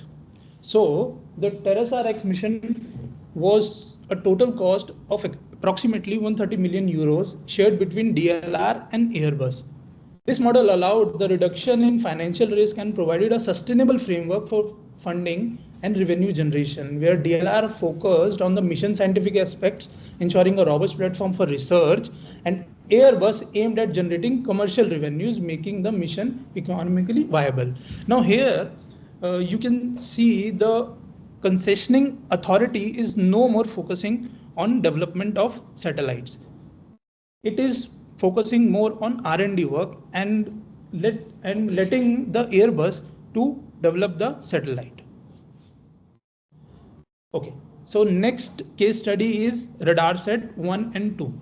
Now, what is RadarSat 1 and 2? It is a Canadian remote sensing satellite developed to monitor environmental changes and support resource management through SAR technology. As you all know that SAR technology is great when it comes to study the environment, mostly oceans and in defense. So it is managed by CSA, Canadian Space Agency, and it is a PPP model.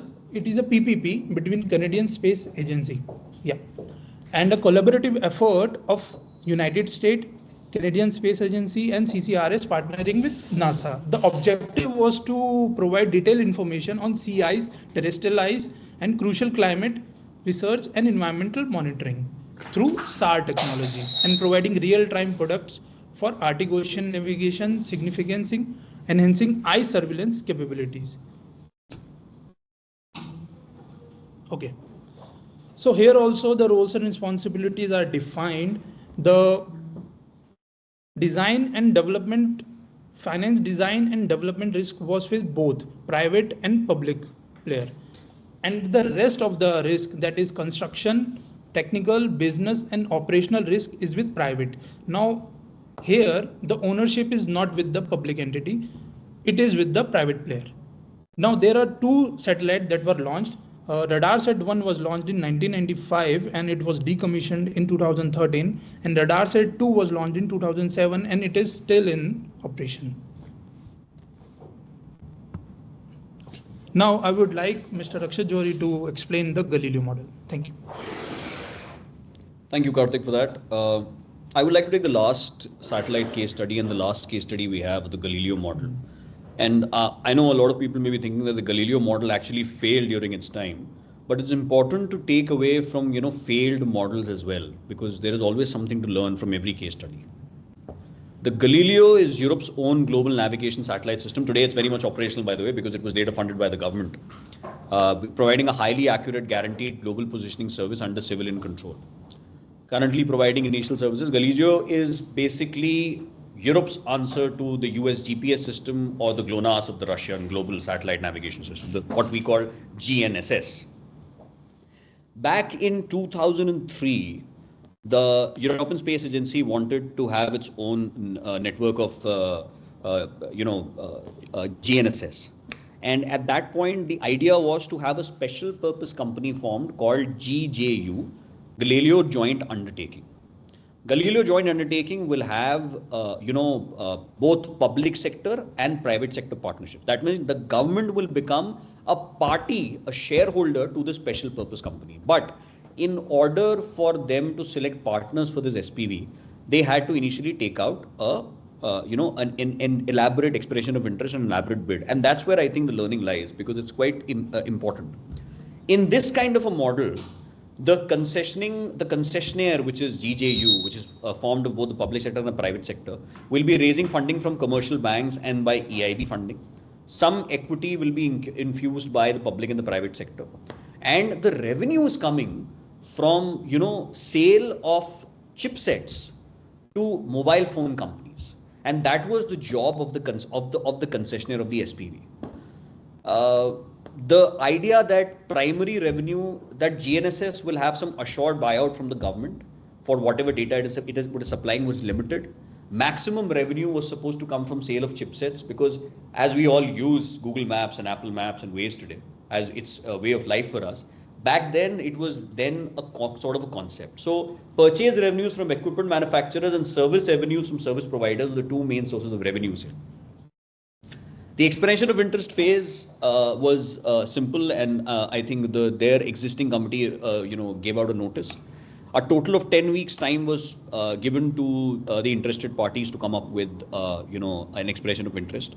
The initial bid phase had a very stipulated, once the EOI phase was completed, a limited tender was called for the shortlisted parties, and they were supposed to then prepare a detailed business plan for the concession. Now this is very crucial to understand. Since major revenue, as we saw up was because of equipment manufacturing, sales and service providers, what were the channels that the private player will provide, and how will it take market demand from Europe market, from the global market, because GPS was fairly well established by that point. And that's why business plan being included as an evaluation criteria, as a scoring criteria, was extremely important. Total of 14 weeks time was given for this. ESA and the European Commission invested $1.1 billion for the developmental phase of this program. ENSI consortium formed by major space contractors from France, Germany, Italy, Spain, UK, that included Alcatel-Alenia, Thales from France, EADS Astrium again from UK and Germany, and Galileo System Assist Services from Spain won the contract. Meanwhile, ESA and joint undertaking was able to select an additional $2.5 billion for the fund.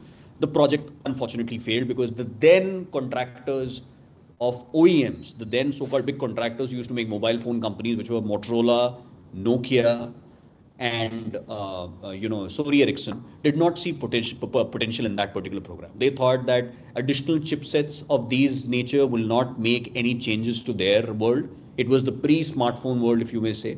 But we believe it was a little ahead of its time. Let's see what learnings we take away from this. One is, having examined the case of public-private sector investment and the concession, the structuring probably could have been done slightly better. The fact that the public authority was becoming a party into the SPV was something which we believe was, again, a bit of an oversight. Concessioning authority has a role to play. What Rajat explained in his slides is very important, that you are a concessioning authority, you are donning the role of becoming an enabler. You are not supposed to become a shareholder within the interests of the particular project. So in certain cases, SPV may be fine, but in cases where revenue is to come from majorly private players and market, I think there should be an arm's length difference between what a concessioning authority is and what a concessionaire is doing. Risk allocation, market risk, capital risk, and technological risk were now properly assessed. Like I said, the market risk relied upon both the entities because service providers and the market was to be captured by the GJU undertaking. Technological risk was the sale of chipsets. They may have been advanced for their time, but of course the industry was not prepared for it. So the techno-commercial viability was not done properly. And third, and I think the most important one, is that if you look at the time frame, 2003 to 2005, 2 years were wasted. $2.5 billion were at that point at stake from the European Space Association. 2 years later, Steve Jobs released the iPhone, and that changed the world as we see it today. Back then, you remember the phones, we didn't have any Blackberries. We had, these really monochromatic screens that we used to use. Barely people had, colored screens. So it was probably a little ahead of its time. And we now all use Google Maps and Waze to understand how important GNSS is. Location-based services is a major form of revenue for the world today. Let's just quickly summarize what we have learned so far. We have seen multiple case studies from launch vehicles and satellites. Galileo, PFDFO, design risk by the private player, ownership by both, operation risk by, again, both the players, by private player. What was the assured revenue given here? Sale of chipsets to the private player. This is the incentive that we are providing him. This is the assured revenue we are providing him. What was the incentives? That he was allowed to, subcontract or allowed to, subcontract his chipsets to and have separate contracts with OEMs. Skynet 5. In Skynet 5, the design risk lied with the public. And even UK MOD and NATO gave assured buyout to the concessionaire. But his incentive was whatever additional bandwidth he had, he could exploit that and make money. So in a PPP structure, in a risk framework, design, ownership, operations, maintenance, capital. Besides this, I think we are adding 2 other columns. You will see this in multiple PPP matrix, but I am adding 2 other columns to it. Assured revenue or assured guarantee of some sort. Because this is not a power project. This is not a road project. कि traffic तो आएगा ही, power purchase agreement तो sign होंगे ही. नहीं. यहाँ पे आपको assurance देना पड़ेगा. You will have to give some sort of assurance to the player that yes, government will buy you out. In case of launch vehicle Mark III, ISRO will still purchase it. ISRO will still make sure that their launches happen. And ISRO and Somnath sir are very clear that we will buy it at market rate from you now. So that assurance is coming to him. That okay, whatever launches that ISRO is planning will still be there. I have to go and go in the market and get more payloads. Second is, what incentive are you giving him? No private entity will put their capital if there is no incentive for him. So some incentivization is important. In TerraSAR X, we saw that the assured revenue came from sale of data to the global market. But Airbus was, marketing the data to and was allowed to use that data, make it into value-added services data, and sell it in the system. In RadarSat again, management and marketing of commercial data and exploitation was allowed. In COTS, you were allowed to keep the launch vehicle, and the launch vehicle will remain with you. That's your design. Today, Falcon 9 is SpaceX flagship rocket. Is the rocket that dominates the industry. It all happened because of COTS. And assured buyout pay contracts to International Space Station was given by NASA to him.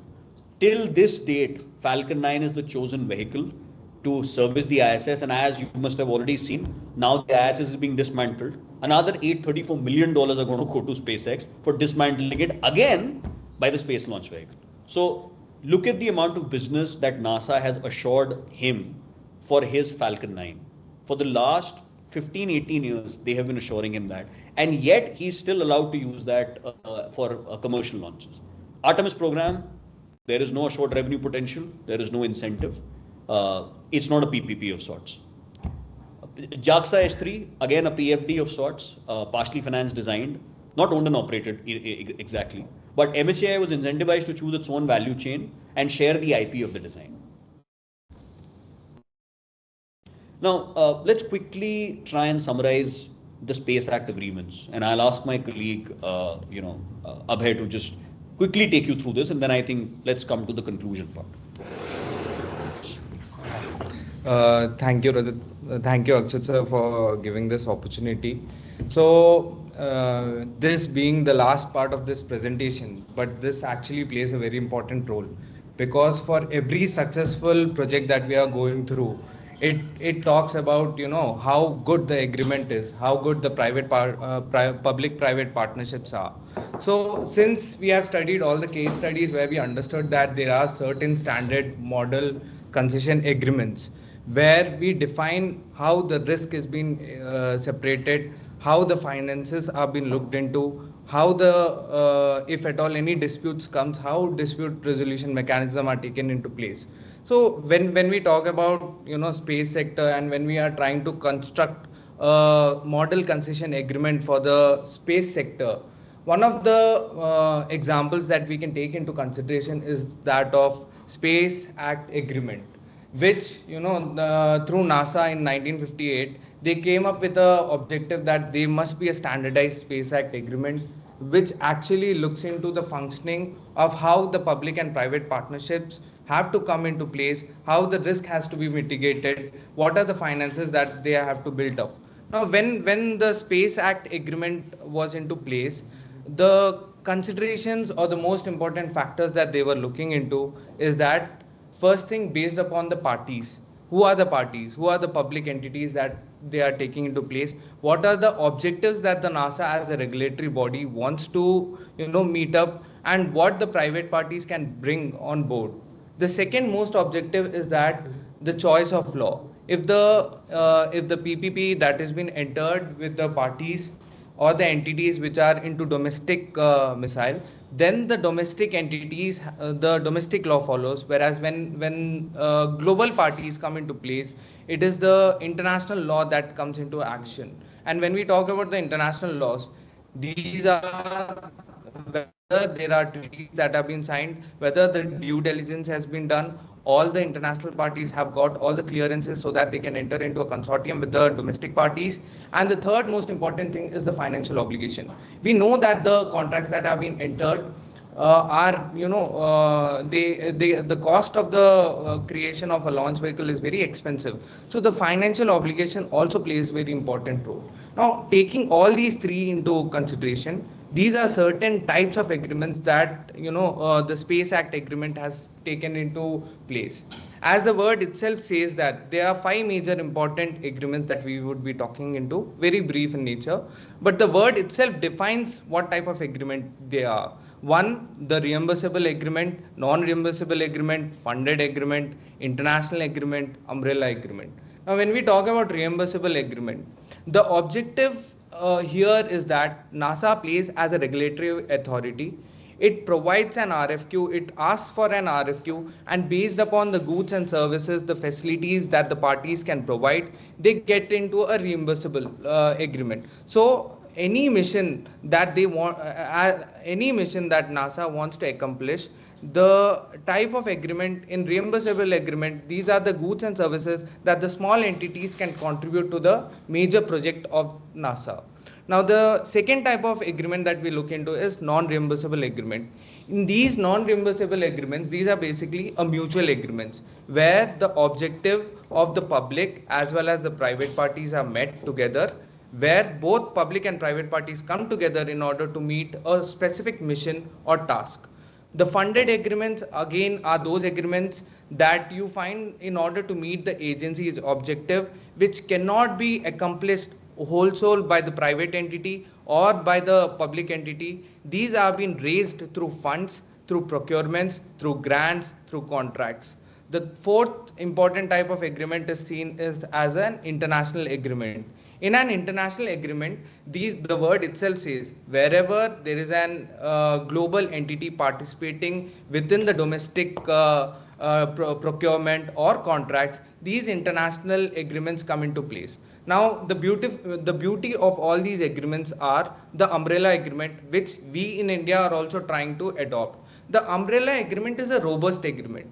It is not specifically to, it can be a reimbursable agreement, it can be a non-reimbursable agreement, it can be a funded agreement, it can be an international agreement. So the umbrella agreement includes, based upon the activities, based upon the tasks that which NASA wants to achieve, there can be a consortium of parties coming together, and each party has got one or the other objective to meet, and based upon the objective they can enter into these type of agreements. Now, when we dwell into detail of what umbrella agreement focuses, when we talk about Indian context, first, India has got a good credibility with respect to launch vehicles, and since the private parties are coming, we have seen that the Indian space policy has come into place, where the government is trying to take a step as a regulatory body, encouraging all the private parties to come into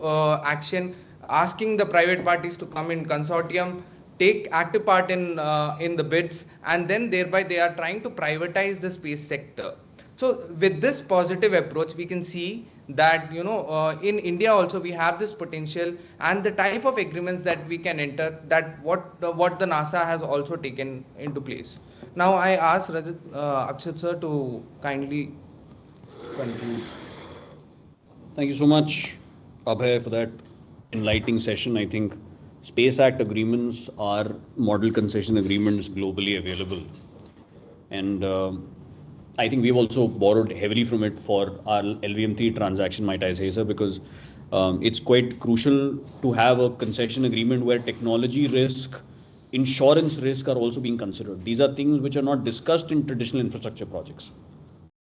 Now, as you can see, I think this is something that Michael Griffin said in 2006, developing a PPP is an art form. It's all about the deal and all about stakeholders must have skin in the game. I think it's very, very crucial and very, very important. So what have we learned so far? We've learned that public-private industry has helped the space industry. We have seen right from COTS to Skynet to Galileo, successes, failures. But the fact that an effective relationship is built between both the P's when design, capital, operational efficiency and marketing demand are kept in their specific roles and responsibilities.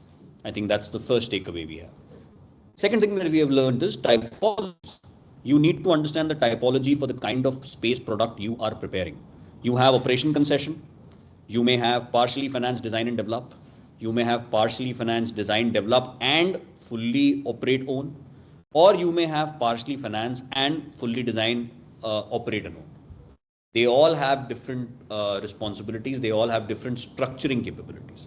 No one size fits all. I think Rajat put it very well that for any project, we are in no way suggesting in this presentation that this is the best form of doing it. No, it depends on what space product is being procured by which organization. Today, the model that is being utilized for LVM3 was not the model that was adopted for SSLV, because InSpace and ISRO believe that SSLV, there is already a lot of competition in the private market. Let's go with the technology transfer approach. Whereas we still feel LVM3 has potential. With the sanctions on the Soyuz rocket and of course Ariane 600 development, there is still significant landscape available for us. So we have gone for a different kind of approach with NC. So no one size will ever fit all. Structuring, sharing of risk and responsibilities. I think one of the things that everybody lacks, and that's a learning I think we have in our infrastructure also, that government authority should spend maximum amount of time in structuring the project. Dedicated strategy reports is very, very important and very, very crucial. Government must understand what motivates industry and assume an MBA perspective. What is acceptable in terms of risk, payback, and overall capital investment. Government should understand that risk mitigation and capital investment and IRR, internal rate of revenue, are important factors when you talk about a project. So let me dive right into the policy recommendations that we are making. First, government must leave the design work and ownership of the product to the private sector. I think so far we have seen that ISRO, Roscosmos, CNSA, these have been primarily organizations, or even JAXA for that matter, which were owned by the government, are still owned by the government.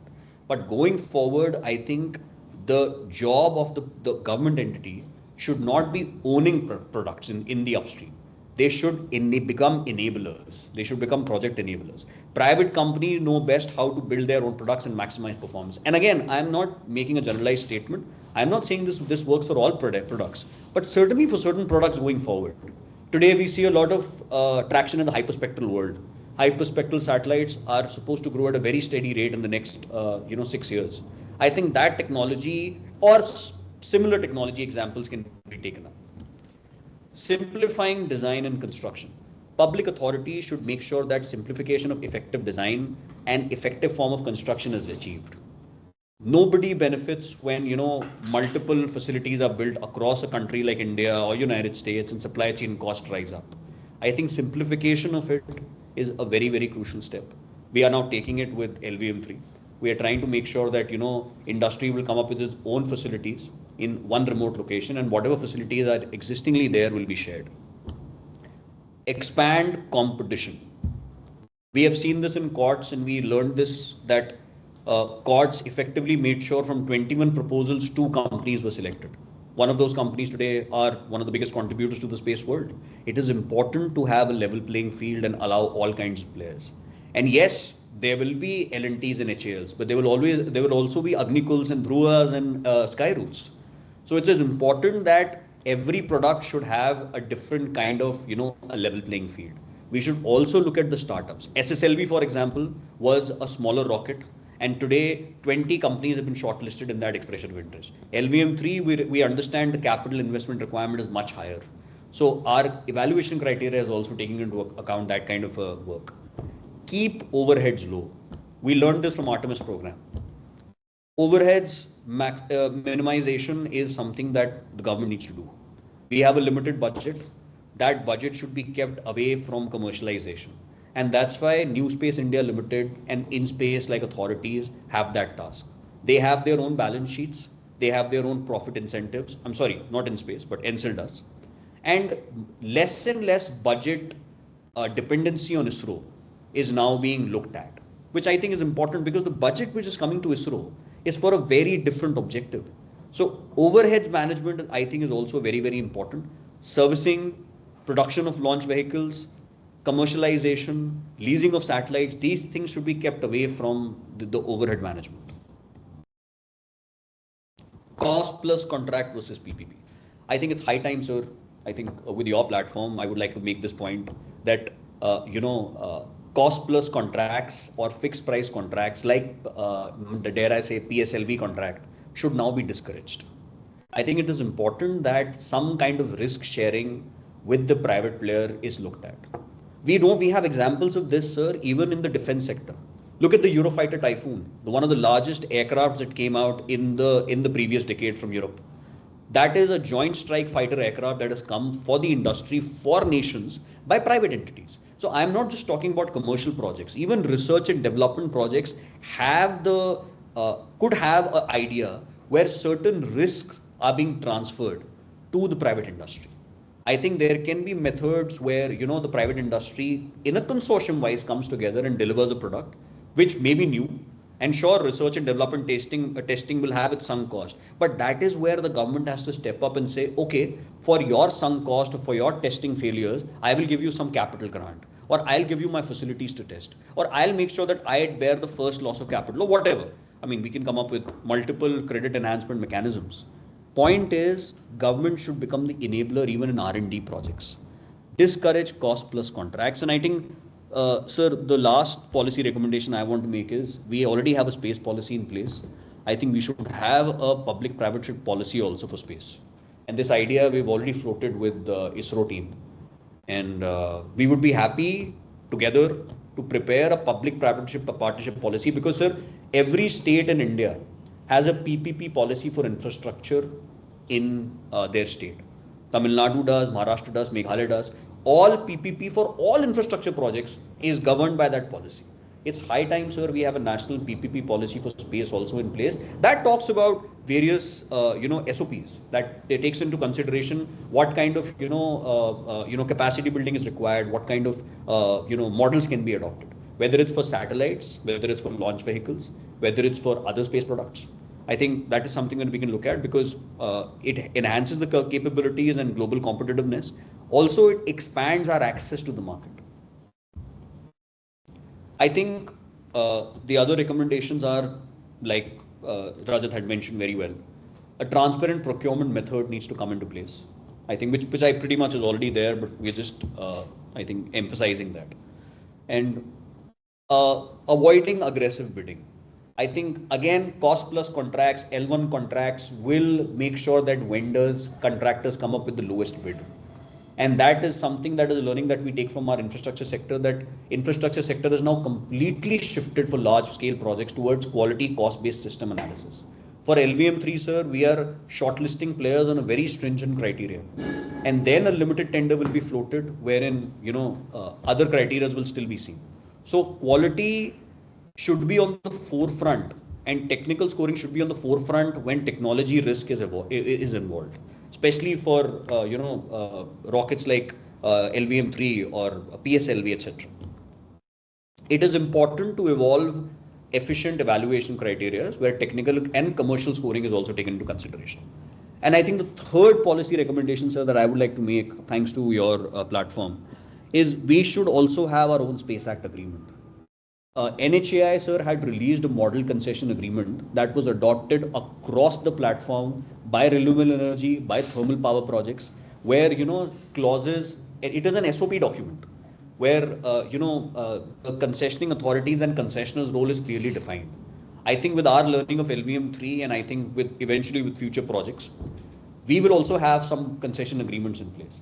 let's clean that up as a SOP document, and with your permission, let's give it out to the industry as a model concession document. I think we can do this on a joint level with NCL, with the permission of NCL and InSpace. And I think that can become a learning for even the private entities and the government going forward, that let's use this draft. And sir, MCA, National Highway Authority, updates the MCA every 2 years. Because as and when, disputes happen, things evolve. Today, there is a dispute resolution mechanism in the MCA, because there is a regulatory body, and we already have a regulatory body like InSpace. So I think a model concession agreement for space is also a requirement. That's some of our recommendations. Last but not the least, sir, I think our Honorable Prime Minister said this: government has no business to be in business. I think, again, we respect that. The last bit of execution recommendations, I think, that we will give for all people listening in the government authority and private also. Please have a strategy in place. For all projects that we have done for the space sector so far, the one that I'm allowed to talk about and not allowed to talk about, we are preparing a strategy. First step is always have a strategy in place. What kind of models are we looking at? For LBM3, we have borrowed from COTS, we have borrowed from Galileo, we've also borrowed from Skynet. Some of the other elements come from everything. Second point, sir, is have a stakeholders consultation. I think I was saying this, sir, before, that platforms like ISpA should make sure that it allows us to, as government bodies and transaction advisors, to bring stakeholders together. And I understand, sir, that government authorities will have problems in talking about, because they are also procurement and evaluators of the bid. So they may not be as comfortable in talking to the industry, because they are also in charge for evaluation. But organizations like us, we are neutral. I think industry stakeholder consultations are crucial, and I think with your initiative that is really accelerated. So I think that is already taking shape, but just wanted to specify that. And third and most important, let's look at building incentives for the private sector. How can we incentivize the private sector? Transfer of technology, capital assistance, revenue sharing, assurance buyouts. Private sector, sir, will not partner with us if they don't see skin in the game and if they don't see how they are being incentivized. I conclude with that, sir. Thank you so much. Thank you, Akshat, and your team for this presentation. It was really eye-opening and a great learning experience to have such a very well crafted presentation, very relevant to the subject and rich in content. I think most of us will take some time to fully absorb the contents of the whole thing. And what we'll do now is that we'll open the forum for questions and answers, so that we I'll also... stop sharing. Yeah, you can stop. So Ashish, may I request you to conduct the question answer session. The question and answers have been received on the question answer panel. So Ashish will be moderating the question answers. Thank you. Yeah. Thank you, sir. I hope everyone had a great learning from this session. We had few questions from our attendees, and I would like Mr. Johri to take those questions accordingly. Can we begin? Yeah, I think we can begin.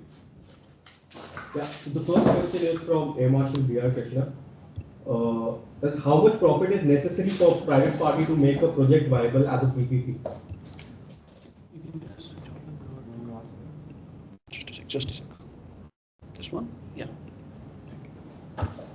I'm sorry, can you just repeat it? Sorry. Yeah. The first question is from Air Marshal B.R. Krishna. Mm-hmm. How much profit is necessary for a private party to make a project viable as a PPP? So I'd just like to, respond to that question. See, if you are there are various stages of a project. Let's say a company like Reliance or Adani wants to enter the space sector where they do not have any outreach as of now. So for them, profit would not be a criteria. It would be to get an entry. But for standard projects where they are already there, they are typically calculating their internal rate of returns in the range of 15 to 25 to 30%. It totally depends on. It totally depends on the risk appetite of a company. and what is their strategy going forward. So if a company wants to, place themselves as the leaders in the space sector and they still don't have any project in the company, any foothold in the sector, they would not keep profit margins on an IRR as one of the major criteria. They would so for example, I mean, Akshat would also like to concur, companies like SpaceX, they have in the beginning did not have the motive of earning profits. They were just going and spending money on the projects just to get a foothold in the sector, and today they're the leaders. So if you really ask me how much profit, the first question we should ask is what stage and what is the strategy the company has. If it's a cash cow kind of a project and that is where they're earning their revenues from, typically private companies in the infrastructure space, I can tell you, have kept their benchmark IRRs or hurdle rates as we call them, from beginning from 15% going as high as 30-35%.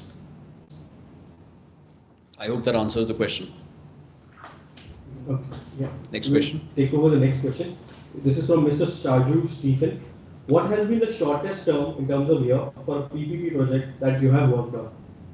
See, if you really ask me what we have worked on, we've seen O&M contracts, service agreement contracts, which are O&M in hospitality sector ranging from 3 years to 5 years. I think in India Habitats we work for. Yeah. So that was how long? The IIFC was actually a long-term contract, but the engagement was. But typically, to answer the question, OMT contracts have shorter duration, shorter time period. Honestly, in our line of work, shorter contracts have not come so much so because as a lender, as an investor, we typically do long-term lending. And IIFCl was actually created to do long-term lending, much like Power Finance Corporation and NABARD. So our gestation periods are 15, 20, 25 years. So seeing a gestation period below 15, 10 years has not happened much, but it mostly happens in tourism sector where you have operation and maintenance contracts for hospitality properties, for convention centers, etc. Okay. The next question is, I think you partially answered it, but it's from Emashil Biaketra. What kind of PPP model do you envisage in the space sector? I think I have already answered this. There is no one size that fits all, Mr. Krishna. I think, we have to look at all the contours, and this is why I think the execution recommendation is very important. Let's have a strategy in place first. Let's do the project structuring well. We need to understand what capital requirements we have, what kind of product are we envisaging, what is it that we are lacking in the industry today. India is also significantly rising to industries joining in. Today you have Pixel, you have SatSure, all these organizations have changed the landscape. So we are also growing with time, we are also getting on with it. You cannot expect for a mature product to come in from the industry where your industry is also still trying to come up. So, I mean, whatever that we have shown, I'm not saying that the PPP models we have shown are the only models available. If you look at I wanted to have more case studies, but we could only speak for 2 hours. So we had to limit that. But I think it's important to structure the roles and responsibilities. I think that's what you need to focus on. Okay. The next question is from Mr. Padmanabhan. As government changes, policies change, and invariably the goalposts in terms of agreed norms and deliveries change. What contractual terms ensure protectivity to partners/implementers? I think, like I said, it is important to have policies and regulatory bodies in place. We've already done the first task. Today, see the telecom sector is extremely well managed. You know why? Because you have a TRAI in place. Regulatory bodies and concessioning authorities' role doesn't depend so much on political change, because even the government understands that authorities are responsible for becoming enablers of project development. NHAI's role has not changed in the last 20 years, if you see, and there have been multiple government changes since NHAI brought in PPP or model concession agreement. We already have ISpA and as a regulatory body. What we need to have is a dedicated PPP policy in place, and we need to have model concession agreements and SOP documents of expression of interest of technology transfer documents. Once these documents come in place, any government will understand. See, of course, government changing, they will choose to look at what degree of privatization do they want or they don't want. I think we are sitting with the government right now, which is fairly, with their vision, fairly far-sighted. They understand that, what ISRO requires and what they don't. I'm talking only from the context of space right now. So I think policies and regulatory functions in place should not change that much. Just to add to Akshat's point as well, so far what we've seen in the infrastructure sector, fortunately in our country with government changes, we also have what is called as judiciary. So we have these robust long-term concession agreements, and even if there is a political will to amend those contracts, we have a very robust judiciary system where these rulings have been challenged. A very good example is Telangana power purchase agreement. The rates were slashed and they just did not agree to buy those honor those power purchase agreement commitments. The case was taken into the court and the developers won that case. So government changes, as long as you have good robust regulatory systems and good robust concession agreements, changes in the political system will not drive the sector in any direction that the political system wants it to. So fortunately, we are living in an ecosystem, in a system where the things are in place. So everybody has fair level of confidence in the system. Yeah. Moving on, I think you can add to this also. This question is from Mr. Shaju Stephen. Infrastructure PPP projects have been over a tenure of 20-30 years, as you stated. If looking at this LEO constellations with a max lifespan of 7 to 10 years, how can PPP model be used for LEO satellite projects? Well, I think we're still trying to figure that out. But I think with satellites, what we have learned so far, because we are still learning, so pardon me, sir, if we don't have a definitive answer to give you. But yes, Earth observation, LEO satellites, SSO satellites have a short lifespan. But here the revenue is not coming from launching the satellites, it's coming from sale of data. Downstream is the focus area for Earth observation for communication satellites. And I think typically for LEO, EO satellites, if I may answer, you still have revenue coming in for archival data. I think somebody can correct me here. So what we understood is even after the constellation has lost its life, that data still has value for the next 5 years, 7 years in the form of archival data. And no longer is satellite business driven by ARD. It is driven by value-added services now.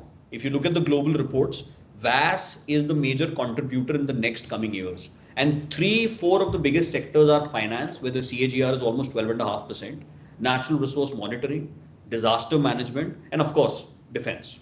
So value-added services data will have value irrespective of the constellation not being there. So you can look at a 7-year, a 10-year, a 12-year period where there is still revenue coming in. But I think very shortly you will have an answer to that because we are doing something on that front also. Okay. We move on to the next question. This question from Marshall B.R. Krishna. Public sector is usually risk averse, especially due to high capital costs. How will you mitigate the risk? Can you repeat that? Sorry. Yeah, public sector is usually risk averse, especially due to high capital costs. How will you mitigate the risk? I think we've already spoken that in greater detail. I think mitigating the risk has to happen from how you structure the project. I think there are multiple risks involved. There is operational risk, there is capital risk, there is technological risk. Some kind of risk sharing mechanism has to evolve. And like we spoke about operational concession and PFD and PFDFO, you see the risks there are very, very different. For example, in the case of HAM or in the case of EPC projects, in EPC or cost plus contracts, the entire risk is borne by the government, including the capital and the design risk. Whereas in case of HAM, some kind of capital risk is being shared by the private and the public entity, whereas operational risk lies with the private player because he's being paid in annuity form. In BOT, very much risk averse for public entity. So structuring is the answer here, how you structure the project. Dr. Sanjeev Sharma asked, what is the future for high altitude pseudo satellites in coming days? I think the GEO market, from whatever we have understood, is shrinking compared to the LEO market. It's the LEO market that's getting a lot of traction. One of the first challenges we have is how to reduce the mass of GEO satellites because 4.7 tons was our GSAT 20, and we didn't have an LV good enough for.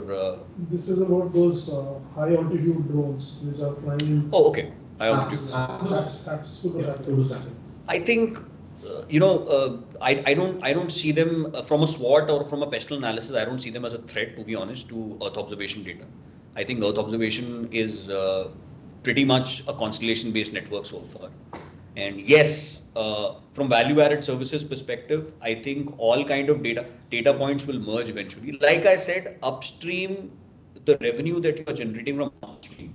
Today, a pixel is not bothered by how many data points it has in space. It is manufacturing its own satellites. It may use, HAPS. It may use, different kind of drones to get images. It's how you bunch the data and how you process it. What kind of platform you are on. I think the bigger question should be, are you an infrastructure as a service or a data as a service or a software as a service?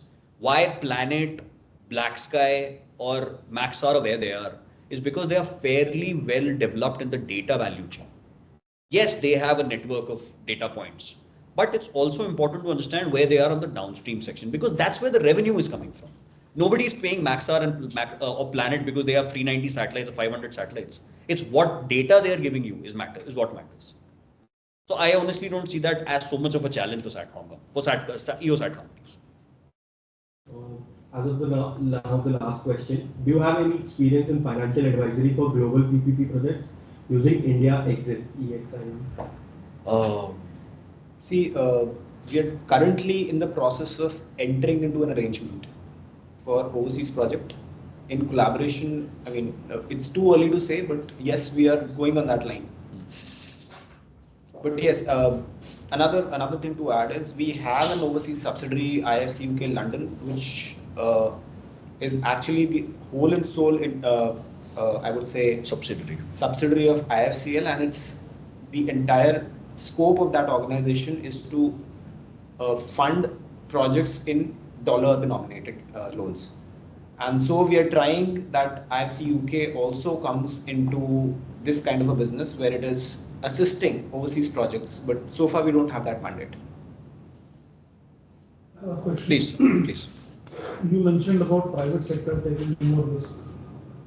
Now, in India, especially in space, the funding ecosystems are very limited. The cost of raising capital is very high, and the opportunities to raise the capital is also a bit of a challenge.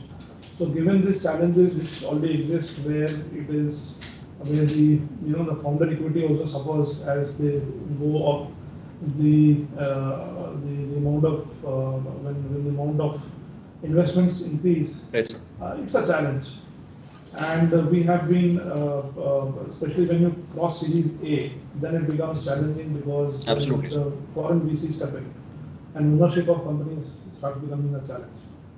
And given that we have strategic space aspirations and companies are basically dual use, they work this side and that side, both civil and military.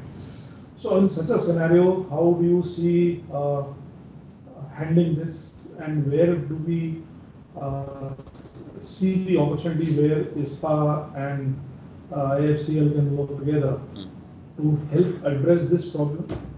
And in that, the model that you talked about, where private sector has more risk-taking capability, because you have to first develop the capability before they take the risk. Correct, sir. So we have to address that gap in a big way. So how do you see this moving? So, sir, I think I'll answer that question in 3 parts. First part is, I think it's important, you very rightly mentioned, sir, currently most of the companies, let's talk about satellites for a bit. Most of the companies are coming from venture capital funding. And there the return to risk demand or the overall potential demand for equity IRR is extremely high. Like Rajat said, it can go up to 24 to 30, 35%. I think it is extremely important that government ensures certain risk-averse mechanisms into their project structure. First is, you should, like I said, sir, you should not get into how they run and manage their business. That structuring part cannot come into place. I think today a Pixel or today a SatSure or today an Agnikul or a Dhruva Space has the potential to go out and get the global market. How he is doing it, how he is attaining that, how he is meeting the B2B and B2C demand that needs to be left to him. We should worry about how to incentivize him, how better we can assure him. Like I said, sir, B2G assurances needs to come from the government. The government has to say that, okay, from today, if you are manufacturing these satellites, or from today you are manufacturing this launch vehicle, you are the owner of it. I will ensure that even I'll give you a contract at market rate. Because the government has to also have a fair play in place.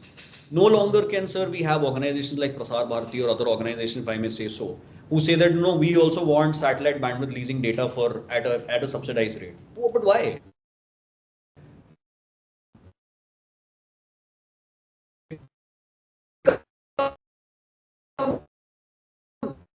Like I said, sir, challenge. That's number one. Number two, sir, equity is not the only way that we can, incentivize them. Second is the debt markets. Today we have long-term contracts coming in. LVM3 is now a 12-year contract. Soon there are going to be more RFPs coming out with longer tenures. I think one of the things that we have already started doing, and we are in process of it, is ensuring that infrastructure, harmonized list of infrastructure published by the Department of Economic Affairs of Ministry of Finance, which has road, urban transport, rolling stock, electric vehicles, and EV manufacturing already in it. Space and space subsystems should be a part of that. And we would request ISpA to take up this topic, because we are trying to have a meeting with the Finance Ministry very soon, along with the Department of Space, where we can facilitate. The moment infrastructure is added to the harmonized list of infrastructure, it will open gates for banks, for financial institutions like IIFCl, Power Finance Corporation, RAC, and all these organizations to be able to lend. Because so far space was only looked at defense, an arm of defense, which is only done for aspirational or exploration purposes. But now we have realized that with broadband connectivity coming through LEO, and of course communication satellites and Earth observation data, space is a commercial sector. And commercial sector means it has cash flows attached to it. We learned that from our ENSIL project, where we valued satellites for them. So debt part will come into place. That's second. Third, sir, I think to answer your question, I think you raised a very valid point. I think to ensure and make sure that some form of incentivization and some sort of ring fencing is done for the private entity, it is very important that we draft our concession agreements and our responsibilities extremely well. A concession agreement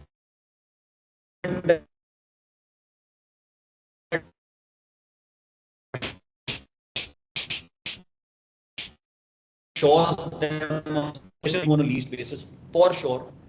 That's also, sir, a facility or a land is also. So making sure that we draft our agreements. That's why, sir, I am again stressing on the model concession part. Let's have a PPP policy and let's have a draft model SOP document ready that the industry can adopt. These are the three ways that I feel, sir. Fantastic. So in fact, I may, when we were designing this 75 challenges, Sure. and at that time during my meetings with that time AVM Rajiv Ranjan and Sure. people within the Air Force. So at that time we had spoken about it. Maybe we did not use the terms that we use today, Sir. but we did use a concept where the IDEX funds or the MOD funds are leveraged to prepare the initial capability, and thereafter private sector funds are taken to scale it up at a global level with, say, data or infrastructure as a service to MOD and things like that. Right. So I think there is an alignment in this thought process, and we under the directions of DG, then we can actually work out some models and even suggest to the MOD. Absolutely. And work out something. Now, may I request A Marshal B.R. Krishna, sir, in case he can make some comments here, sir.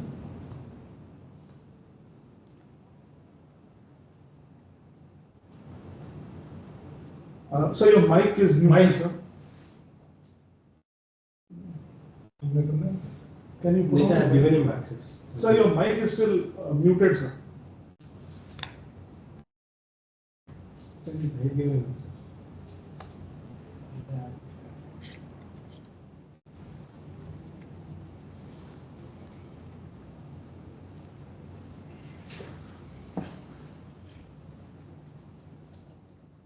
Can you unmute him? So, English from his end only, I have given him access. So we'll come back to you, sir. In the meantime, we'll make the floor open. And in case there are any queries still left by any of the esteemed delegates who are attending this session, you may please come out and ask the questions.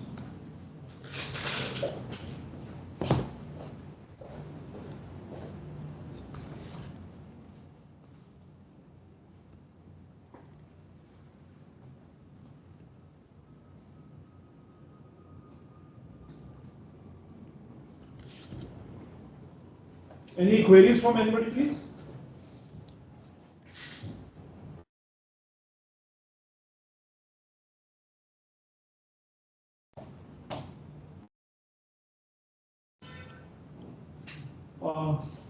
I don't see any raised hands. May I please request A. Marshal Krishna sir to please try again. So there's some issue from his end.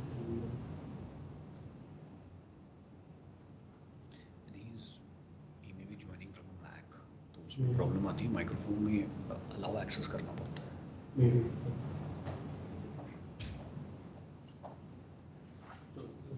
Sir, If you may have some, in case you would like to make some comments. Well, the only comment I would make is you have, thank you very much, all of you, Akshat and your entire team. You really firstly put us very clearly into what PPP is about and has it in any form come to space. You know, some of the questions which were asked were indicative, is really PPP possible in space?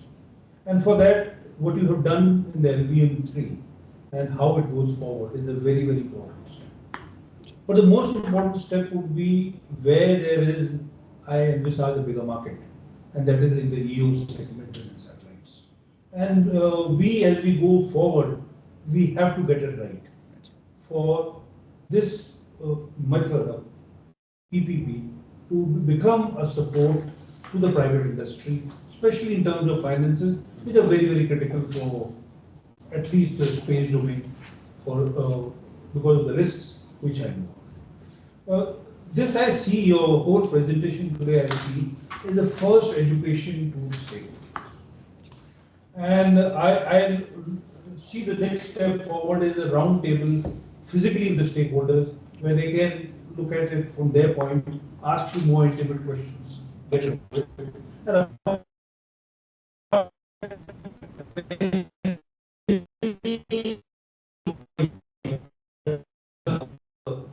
Across to you. Maybe in a month's time or something, or later, we do provide a plan and interaction with the stakeholders where more intimate and more detailed questions can be asked, and this can be taken. Today, you have given us the whole framework and the structure, how it is, and what is the likelihood. We will share this presentation as well as Mr. Krishna.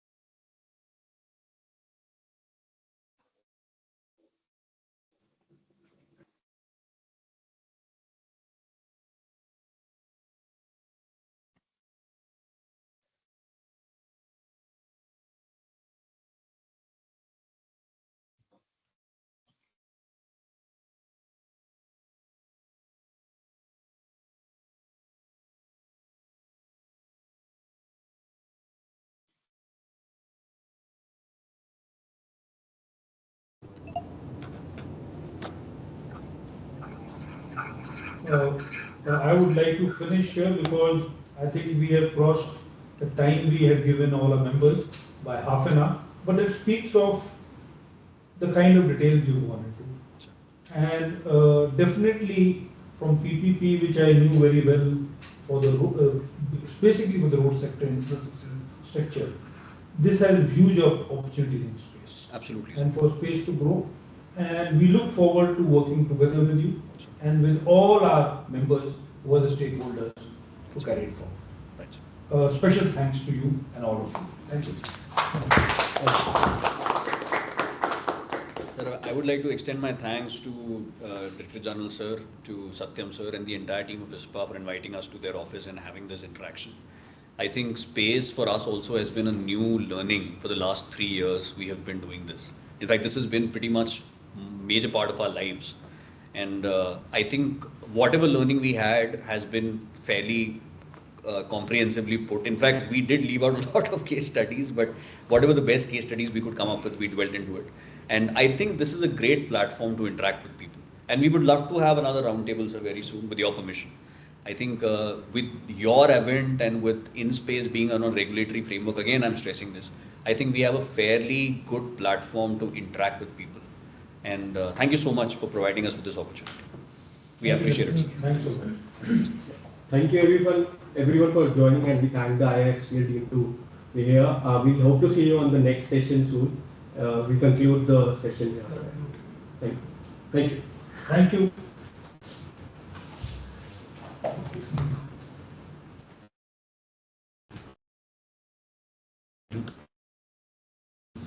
Yes, okay.